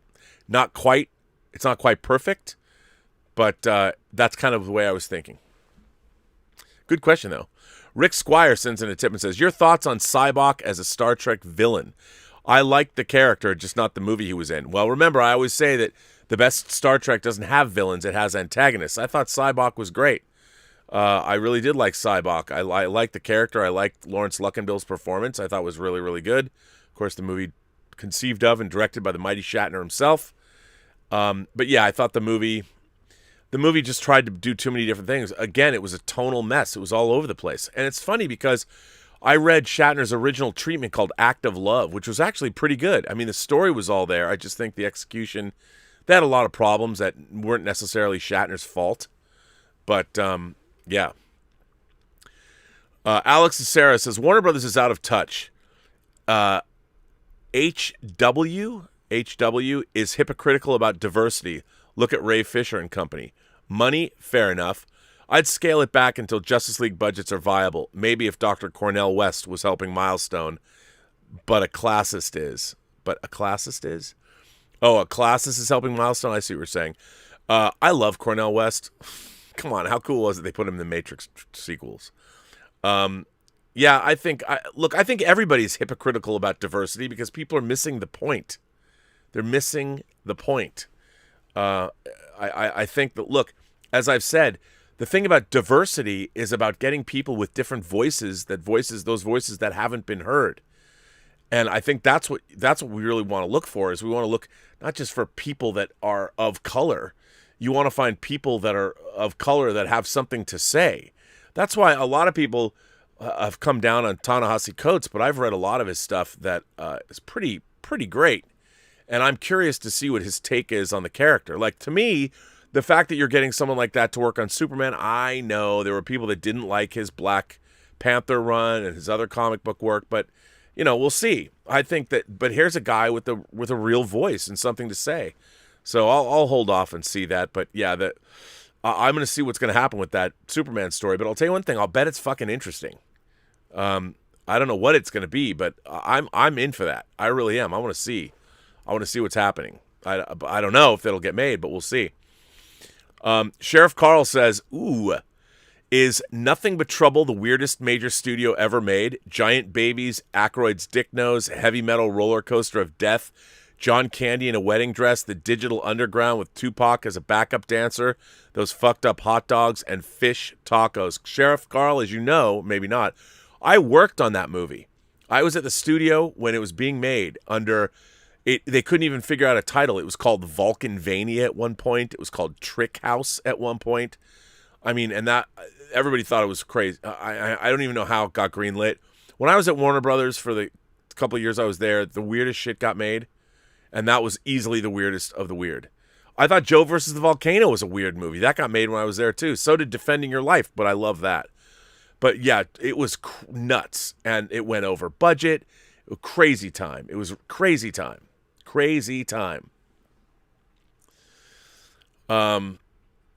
Mike G sent in a super chat. Do you think the Nightmare Joker is from a different timeline than the Suicide Squad Joker, given that he doesn't have the tattoos? You know what? I didn't. I just felt like he's got the war paint on and they were covering up his tattoos. You know, I wasn't even thinking along those lines. But I think it is. I mean, it's from a future... Clearly, that is from... It's interesting because you have to ask yourself, I'd like to believe, I was talking about this last night on Whining About Movies, I think Batman is receiving some kind of transmission or something.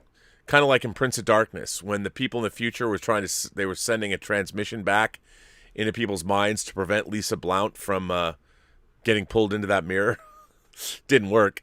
But I think that's what's going on, because we saw the Flash in the nightmare sequence in Batman v Superman.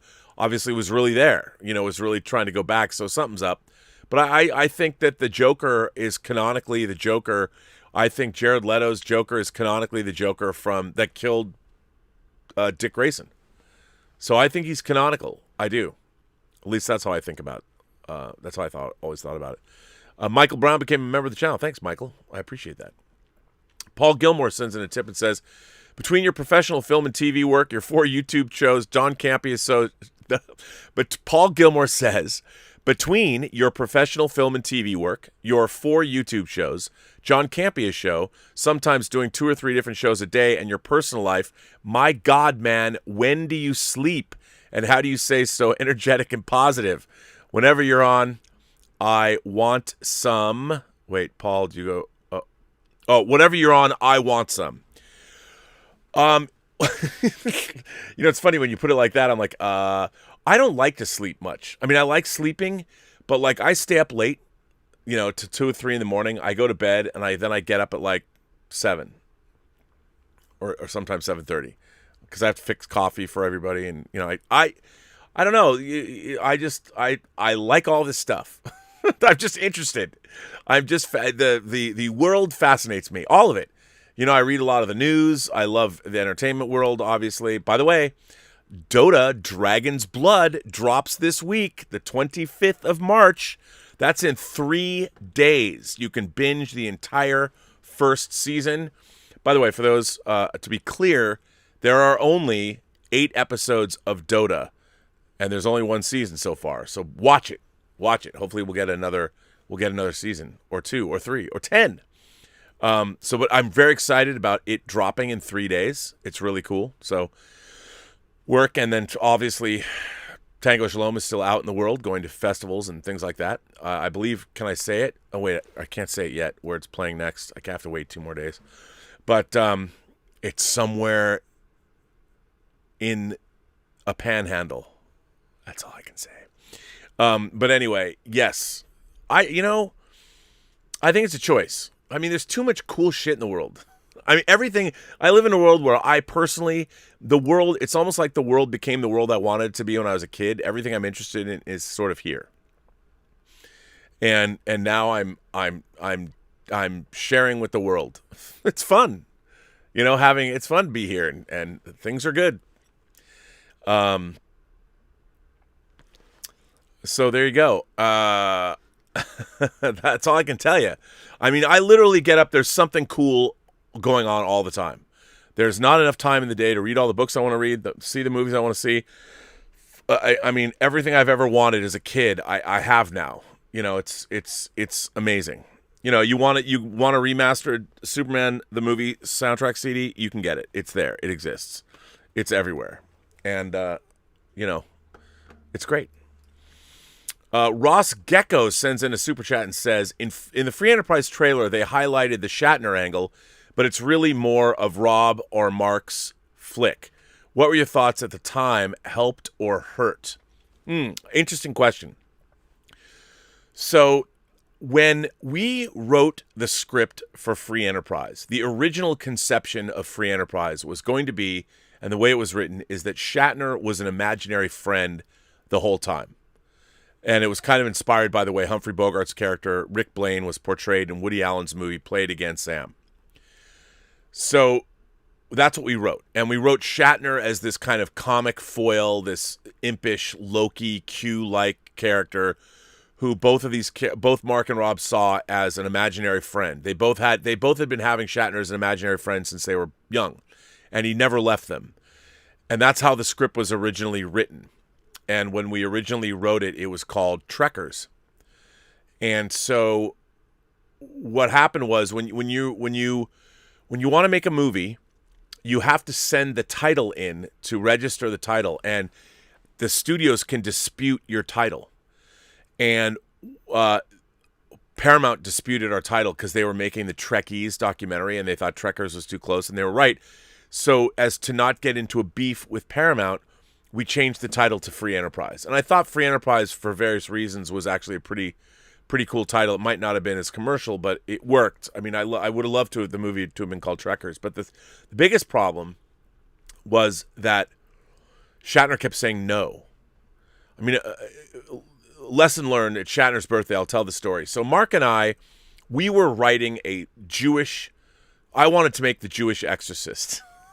Everyone always jokes when I say that now. What? This is going to be a comedy? No, and I wanted to. I was very steeped in Yiddish folk tales and things like the Yeni Welt, the Mirror Realm, the Lamed Vav, the Righteous Men, Osmodeus, Lilith. And I wanted to throw everything but the kitchen sink, and Mark and I were kind of writing this epic Jewish, it was like the supernatural thriller. It wasn't working, as you might imagine. And then one day when I was working on the Star Trek experience in Vegas, Mark calls me up, and he had written a story. He'd written script pages of a story I told him when Star Trek the Motion Picture was open, that I went to junior high in a Star Trek uniform. I got taken into the girls' bathroom and beat up by Mike Elfendahl. And he turned that into a story, but while I was getting beaten up, it wasn't the girls' bathroom, it was the playground in his script. Shatner appeared, Shatner manifested to me and told me to go kick the fucker's ass. And that was the genesis of Free Enterprise. And then he wrote a whole version of the script. It was hundreds of pages. And then I rewrote it, and we started ping-ponging the script back and forth. And we had the money. We had the money to make the movie. We got the money based on the script itself. We had it financed. And we figured Shatner will just sign up because he would be the coolest guy in the world, right? So he didn't. Shatner turned us down 4 times. Imagine having the money you need to make this movie and your star says no. I mean, it's the most Hollywood problem to have. Eventually, there's no problem you can't solve without the proper application of money. All you have to do. The question is, do you have the money you need to apply? There's the rub. But eventually, we were able to get Shatner to come on board because his biggest concern, the reason he kept saying no to us, was because he said, listen, and this is going to seem strange, Shatner was, this is the funny thing, we went to him like 4 times. It was right before Christmas in 1997, and we were supposed to start shooting the movie in January, and Shatner called up. He never called us, we'd never had conversations with him directly. One day he just called our production office, and I get on the phone. I'd never spoken to William Shatner before. Here's my childhood idol. I've written this movie about him. I'm dreaming about directing this movie, and he's on the phone. And I couldn't believe it. And I got Mark on the phone, and what Shatner said, he said, look, you guys have written a funny script, and I like it. But he said, you've written me as a character that is basically like God. And he was convinced he would be laughed out of Hollywood if he played this role, because we were so reverential to him in the script, and the Shatner character, Shatner was the coolest man in the universe, like literally the coolest man in the universe. And he said, I can't do this. And then we kept him on the phone, and we were both trying to figure out, like, well, what could we do? And Shatner says, I think we asked him. I think we actually said on the phone, like, hey, is there anything we could do to change this script that might make you want to do the movie?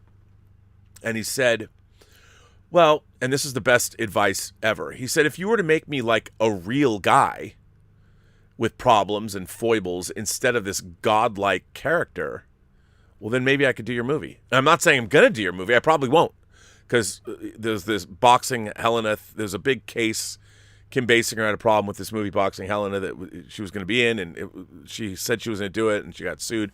But Shatner was very careful. He says, look, I'm not saying I'm going to do your movie, but I will read the rewrite. And so Mark and I are like, So then we went back and we had to reconceptualize the script. And there was the idea, at first, Shatner wanted to do a one-man version of Titus Andronicus, which is what we were going to do. And it was our friend Alan Spencer who created the TV series Sledgehammer. It was Alan Spencer who said, Titus Andronicus, people don't know Titus Andronicus. Make it Julius Caesar. Because think about the comedic gold. If you play both Caesar and Brutus, won't you have to stab yourself in the back? Done it before. And so all of that stuff, and I will freely admit this, the problem with Free Enterprise, there's a massive structural problem, and since you're asking me about this, is that the Mark and Rob stories and the Shatner story does not dovetail together. It did in our original version of the story. It worked a lot better. The Shatner's imaginary friend. So the movie that we made, we had to rewrite it very quickly, and we went into production because we were able to make it with Shatner, and we didn't want to lose him. So I think Free Enterprise has a fundamental structural problem. I still think, as a comedy, I think it still works. And if I ever get my druthers, if I can get the money together, that's going to be my focus for the rest of the year. What I want to do is be able to raise the money to buy the rights to Free Enterprise and do a new restoration. There's a couple of scenes that, not the deleted scenes, but there's some scenes that no one's seen. They're not deleted scenes at all, but I'd have to find them. I hope I can still find them. That would sort of alleviate that a little bit. And I want to do a definitive version, what would be called the Final Frontier version of Free Enterprise. But so that's what really happened. And I think the movie could have been a timeless classic, a work of total genius if we, it's compromised, as many films do get. I mean, I'm still very proud of it. I think so far the definitive version of the movie doesn't exist. I like the 2006 Anchor Bay version better than the Pioneer version, for various reasons. But I would really like to go and do my ultimate definitive version, just because I've learned a lot more. If you go to the Burnettwork Facebook page, not the Burnettwork Facebook, pardon me. If you go to the Burnettwork YouTube page, there is a playlist of scenes from Free Enterprise that I have recomposed every single shot in 2:3:9:1, my preferred aspect ratio. And I've recut all the scenes. It's subtle recutting, but it's some of it's not quite perfect. There's a few things I would go back and change, like in the beginning, the Mark pitching Brady killer. But for the most part, that's my definitive version of what I want the movie to be. I took out a lot of the air in it, snappy. So there you go. I guess it's a long-winded answer to your question. But a good question on this Shatner's birthday, so thanks for asking, Ross Gecko. Brandon Shee sends in a tip and says, Rob, apart from the spectacular action, I'm getting a Vince Gilligan vibe from Falcon and Winter Soldier with a level of deep dive character study that just feels so rich. Totally agree. Even Bucky's badass intro informs his character. The gulf between the MCU and Star Trek is a canyon now. It's unbelievable to me. I mean, I look at Star Trek again. I hate to bag on it. The worst fucking writing in any genre show, maybe ever. It is so terrible. Modern Star Trek, Picard, and Discovery are such terrible, terrible shows. But I'm hoping. I have no faith in Discovery at all. Maybe Strange New Worlds will be good, but I just don't think these people working on Star Trek have any idea of what they're doing. And I think you're absolutely right. I think the Falcon and Winter Soldiers, the writing is so great. I really loved it. NPE94 says, is that Neil Patrick somebody? No, NPE94 says, do we have evidence that HBO Max subscribers can support a $300 million Justice League? Isn't that the real issue here? Yes. Also, can it coexist with Reeves' The Batman? I don't know. I think the Batman, now we're moving into the multiverse.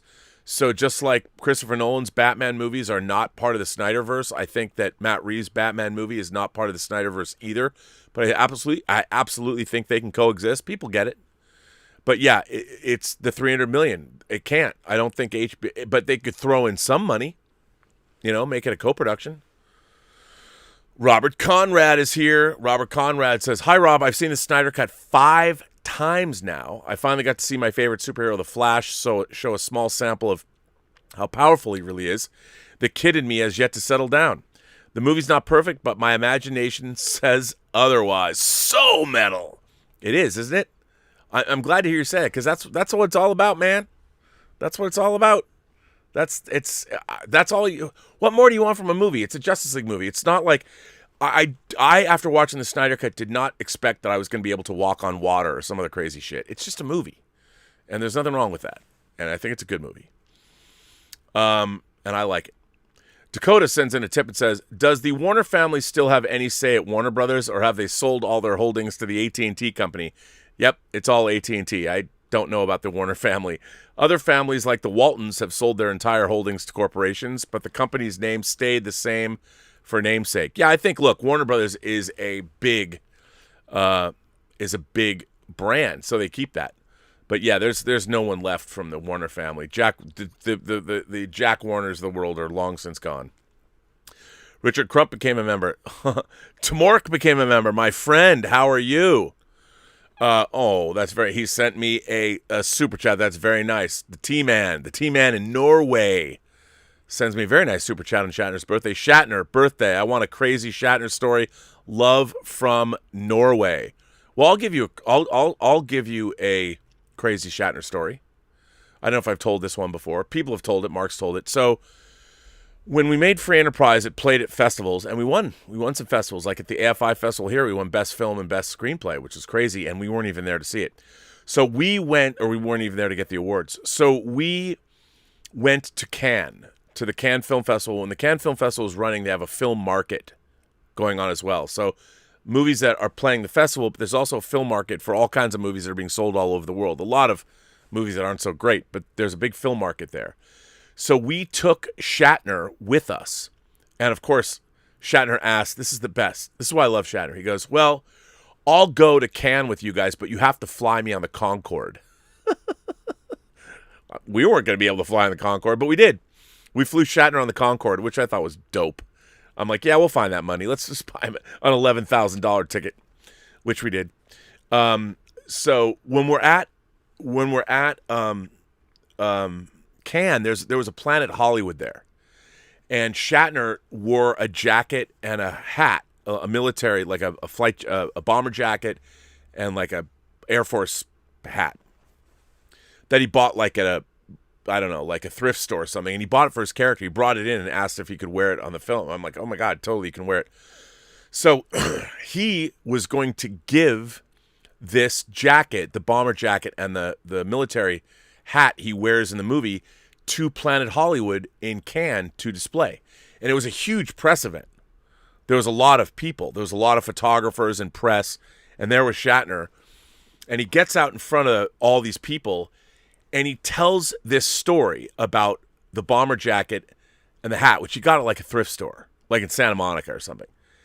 He made up a completely bullshit story about how this bomber jacket was Eddie Rickenbacker's, like the Red Baron, the original Red Baron. This was his jacket, and he wore it in World War I, and the hat was his too. A completely made up story, and the press is just eating it up. And Mark and I are just sitting there, like we're looking at each other, going, "This story isn't real." And Mark's like, "I know, isn't it great?" And we're watching Shatner just tell this completely made up. He had to have been making it up on the fly. He didn't tell us he was going to do it. He just did it. And the press was eating it up. Like, no one thought, come on, Bill, this isn't real. And we're like, how could they not think it's real? But I guess because we're in France. And so there you go. That was a crazy story we witnessed. I'll tell you another one. When we first started, when Shatner, there's a I don't think it's around anymore. There used to be like it was sort of fast food. It was a chicken place called Kookaroo. And it was kind of buffet style, but you could order chicken. It wasn't like Kentucky Fried Chicken. It was different kinds of chicken, and then you could have salads and stuff. But it's not very upscale. So we're meeting with Shatner, and he says, will you guys come to Kookaroo? Like, he invites us to lunch, but we go to lunch at Kookaroo. And when we go there, Shatner's already there. And he's wearing like a white t-shirt and a Kermit the Frog hat. I kid you not. And he tells us, he goes, I was in the market for a new lawyer once, and I asked this lawyer that I was going to consider hiring and make my new lawyer, my new counsel. I said, would you meet me at Kookaroo? And the lawyer refused. So he's not my lawyer. I was just like, okay, Bill. And he's like, I'm glad you guys came to Kookaroo. Fantastic. So there you go, Terry. That's very nice of you. Thank you for celebrating Shatner's birthday in this way. Richard sends in a tip and says, with the transformation of our moral values and the sentiments toward race and everything related to that, could the TNG Season 1 episode Code of Honor be considered racist anymore? Ooh, that's a good question. So, you know what's funny about Code of Honor? I mean, yes, they go to a planet of all black people, and it's very tribal and it's very African. Obviously, it's not exactly Star Trek's finest hour. This is a first season Next Generation episode. But really, what I think is, and people talk about that episode being racist all the time. It's the episode where the chief says, There will be no treaty, no vaccine, and no Lieutenant Yar, which I love. I love that line delivery, and I love that actor. He was also in John Carpenter's Prince of Darkness. That movie is actually about a meritocracy. I mean, not a meritocracy, a matriarchy. And you find that out over the course of the episode, which I thought was pretty interesting. So for all the shit that episode gets, could it be considered racist anymore? I don't know. I mean, I still think it basically, makes... Here's a planet of primitive black people in tribal dress. I think it's problematic. But when you watch the episode and you really pay attention to it, it's interesting that it's about a matriarchy. And you think it's a patriarchal society, but it's really not. And I thought that was interesting. I mean, I'm not absolving it of its sins, but I think it's more interesting than people usually give it credit for. Ziggy sends in a super chat and says, best part of signing up to HBO Max for the Snyder Cut, finding out Babylon 5 is on HBO 2 and remastered, except for The Gathering, which is not. But the other stuff is remastered, and it's great to see. I started watching, I got sucked in. It's aged well. The show's aged well, even though the visual effects are so janky because they're made from like the computers in the mid-90s. But because nothing has ever looked like that, like when you watch Tron, no other movies look like that. So I watch Babylon 5 and I just kind of accept. The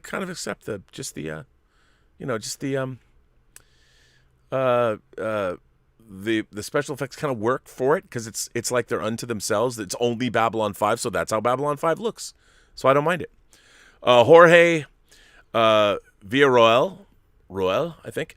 Jorge says, I woke up and was reading really great tweets and saw the Leslie Jones commentary, and then boom.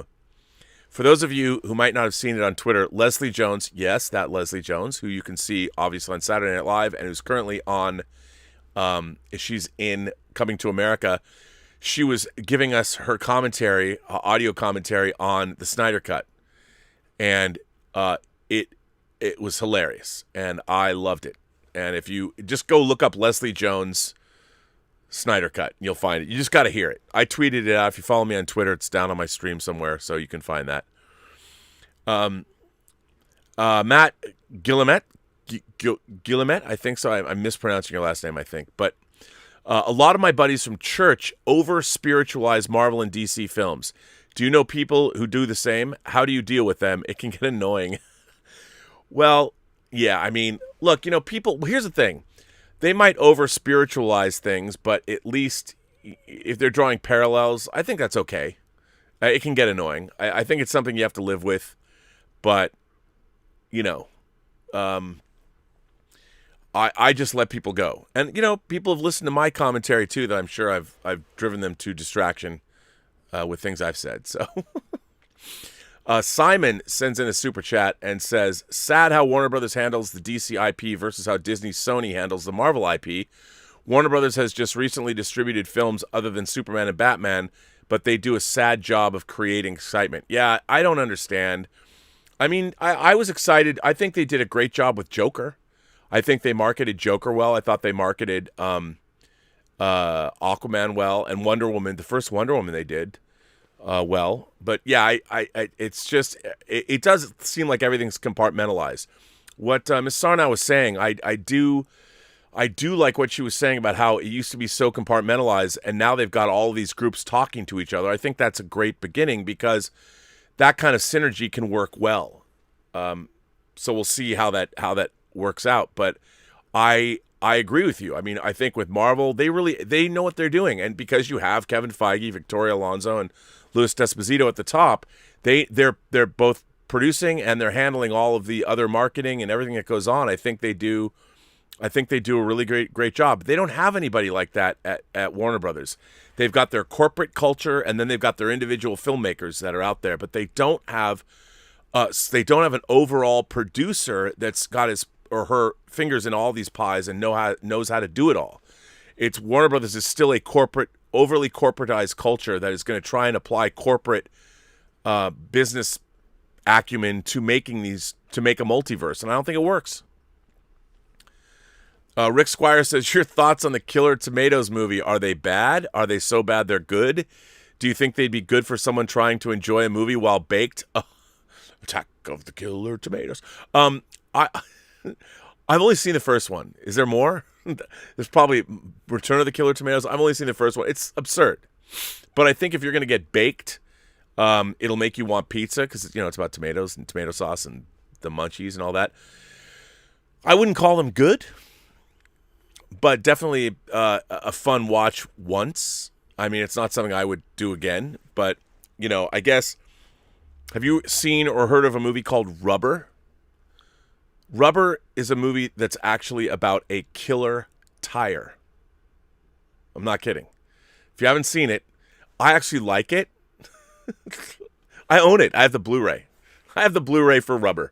Look it up. Just look up Rubber trailer. Maybe that's all you even need to know about it. But yeah, it's along those lines. But it's much more campy than that. But watching Attack of the Killer Tomatoes while baked, it's probably the best way to see it. Nick Parrish says, "What's up, Rob? So I know you've said multiple times that blockbuster movies these days have to make $1 billion, but Rob, doesn't that just show you how ridiculous the spending has gotten in Burbank? Hollywood has become way too spoiled." Rob, I think it's ridiculous that now if a blockbuster comes out and makes only $700 million worldwide instead of $1 billion, guys are complaining. Outside of a superhero team-up movie, is a $250 million budget really needed for some of the movies? Don't get me wrong, Rob. I enjoy the big blockbusters. I'll be the first in line to see Godzilla vs. Kong. But when you see the budgets on one of these movies, you just go, huh? That was $200 million? Will the spending in Burbank ever get under control? Well, Nick, I would first of all, when you start thinking about how much a movie costs, sit through the credits and see how many people are now employed, especially heavy effects films. People are being employed all over the world. And how many people are actually employed by a movie. You have thousands of people now working on some of these movies. Thousands, which is why it costs so much. And I would say, look, what is your return on our ROI? What if you spend $200 million on something, regardless of what it is, and it makes $1 billion, or you spend $65 million in the case of Joker and it makes $1 billion, well, that's money well spent. So that's what they're going for. They're making that kind of a profit. So you're employing a lot of people and you're making a lot of profit, which is in turn keeping a lot of people working. So I would say that while sure, would that $200 million be better spent on education or the poor or something? Yes, probably, for the good of mankind, of course. But remember, movies are economic engines that put a lot of people to work and have a lot of jobs. I mean, think about all the ancillary benefits of movies that go into theaters. What about all the candy companies that make candy that people eat at this? What about soda companies? What about the trucking companies that bring all this stuff to the movie theaters? So what about cable, all the people that work at the cable channels? What about the people that make physical media? Movies become a product that has a wide range of benefits. And I know it seems like it's an exorbitant amount of money, but it is, think of it as an economic engine that it's just another product that's sold, really. But, should movies cost as much as they do? No. I mean, I miss the days like Hunt for Red October cost, I don't know how much it cost, but it probably cost about $50 million. And look at that movie. But nowadays, when you make movies that are released globally, you're talking about a product that makes money all over the world. So when does that become enough or not enough? It's a good question. Philosophically, I don't know. I don't think that money would be used if they didn't spend money on the movies. It's not like that money was going to go back into it's not going to go for charity. It'll go somewhere else. But, it is a lot of money. I know. But it's not like people are necessarily getting hugely rich off these things either. The profit margins are a lot slimmer than you might think. Brandon Shee says, Rob, why isn't Silent Hill ever in the conversation of best video game movies? The mood, music, visuals, and complex story all perfectly fit the game. Although not overtly scary, there's a sense of dread that permeates throughout. Do you think it's overlooked? I do. I don't love the first Silent Hill movie, but I think it's definitely one of the best video game adaptations. It's pretty good. And it is creepy. I think that there's a lot of atmosphere there. I like the design work. But I do think it gets overlooked because people forget about it. Because people think they think more in terms of action games, but like Resident Evil, but Silent Hill, man. I like that movie. Stub McShave says, I used to rewatch every piece of genre media several times. The last couple of years, I haven't rewatched anything new. I can't make myself rewatch stuff when there's over 20 shows and movies waiting that I haven't seen yet. Be careful what you wish for. I know, I've often said to people, now that we have everything, it's like we have nothing. There's just too much. Even I'm just like overwhelmed. There's too much. I mean, I never thought I would have that problem, but there's too much. Yeah. Yes, but we do live in great times. We're never going to run out of things to watch. Elizabeth was watching this show. I think it's called it One. Like some doctor figures out. It's a British show where a doctor figures out how people can have DNA matches of their loves of their lives. I was just walking in and out over the course of the days she was watching. I'm like, this is intriguing. There's all kinds of very intriguing stuff. I read a review of a movie called Doors, a science fiction movie called Doors. It wasn't a very good review. The movie doesn't sound really good, but the premise is really interesting. Like, around the world, a bunch of doors just appear. And just doors, like doors with frames, and you open them up. And where do they lead? I'm like, oh, that's a premise. I'll watch that shit. But apparently it's not as good as it. The execution was not up to stuff, which is a bummer because I would have liked to have that to be good. I like the premise. T. Goslin's a member. Robert Conrad became a member. Praxium became a member. Thank you for that. Chosen Vader Karate, Silver Slytherin Karate became a member. Christian Grajewski became a member, and thank you all.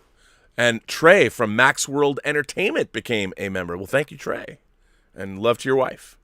Richard sends in a tip and says, to me, New Trek, I just ask myself one simple question. Is Starfleet morally good in this? And the answer seems to be no.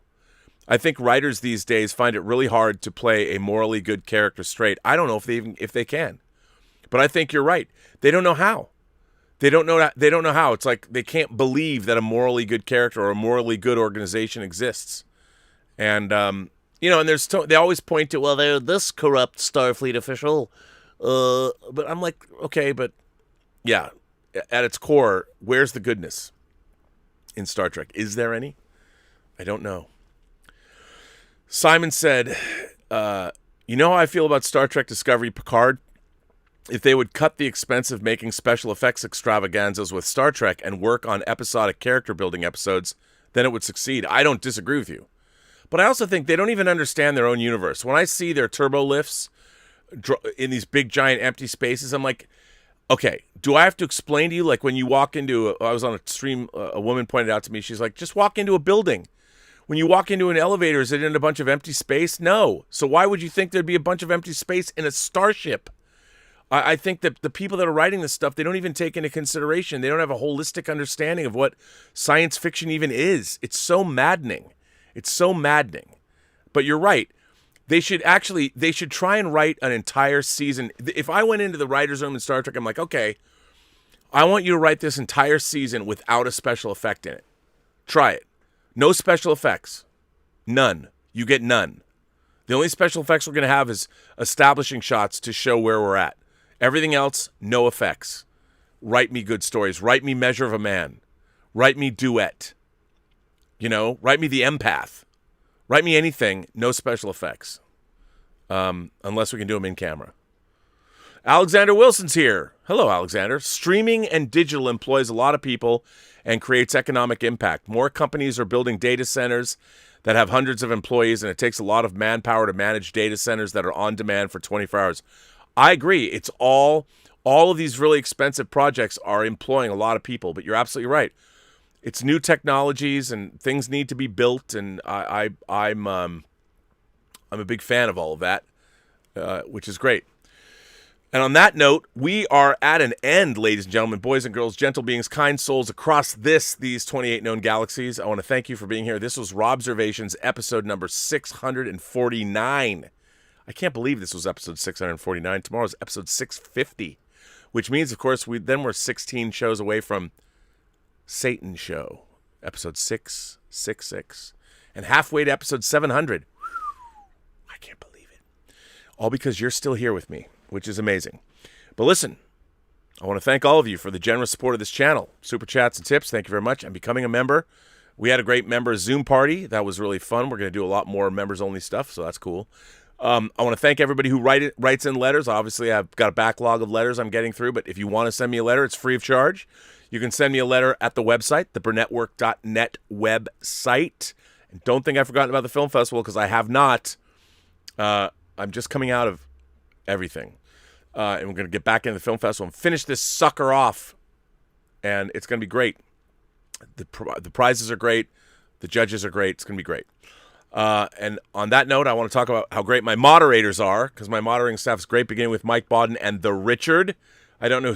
Justin Toner's here. Joshua Levesque is here. Robert Pariso is here. Justin Jorgensen is here. I don't know who else is here. Is Louise X here? Louise X. Bunyan Snipes here from the UK.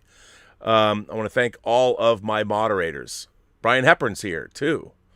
I want to Justin Toner. Did I say that, Justin? I want to thank all of them for making the chats what they are. Most of all, I just want to thank you. Hit like. Likes are good. We need likes. They help the analytics. Likes, and channel's doing good, though. You know, we're doing good. And I think it's by far as fans go, this is the most thoughtful and interesting bunch of fans on the web.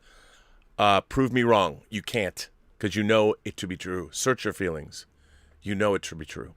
But I want to thank you all for being here. And on that note, I will say, remember, every person you meet has a story to tell that you have yet to hear. And all you need to do is listen. And if I might, tomorrow, maybe you should wait for the next Barnes & Noble sale. But if you're a physical media fan, Wong Kar-wai, one of my favorite directors working today, the Wong Kar-wai box set comes out from Criterion tomorrow.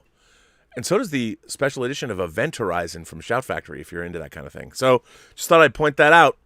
Good day. This week is a big week on physical media. Also, the Ultimate Edition of Batman v Superman, Dawn of Justice, comes out in 4K in the new format like Justice League.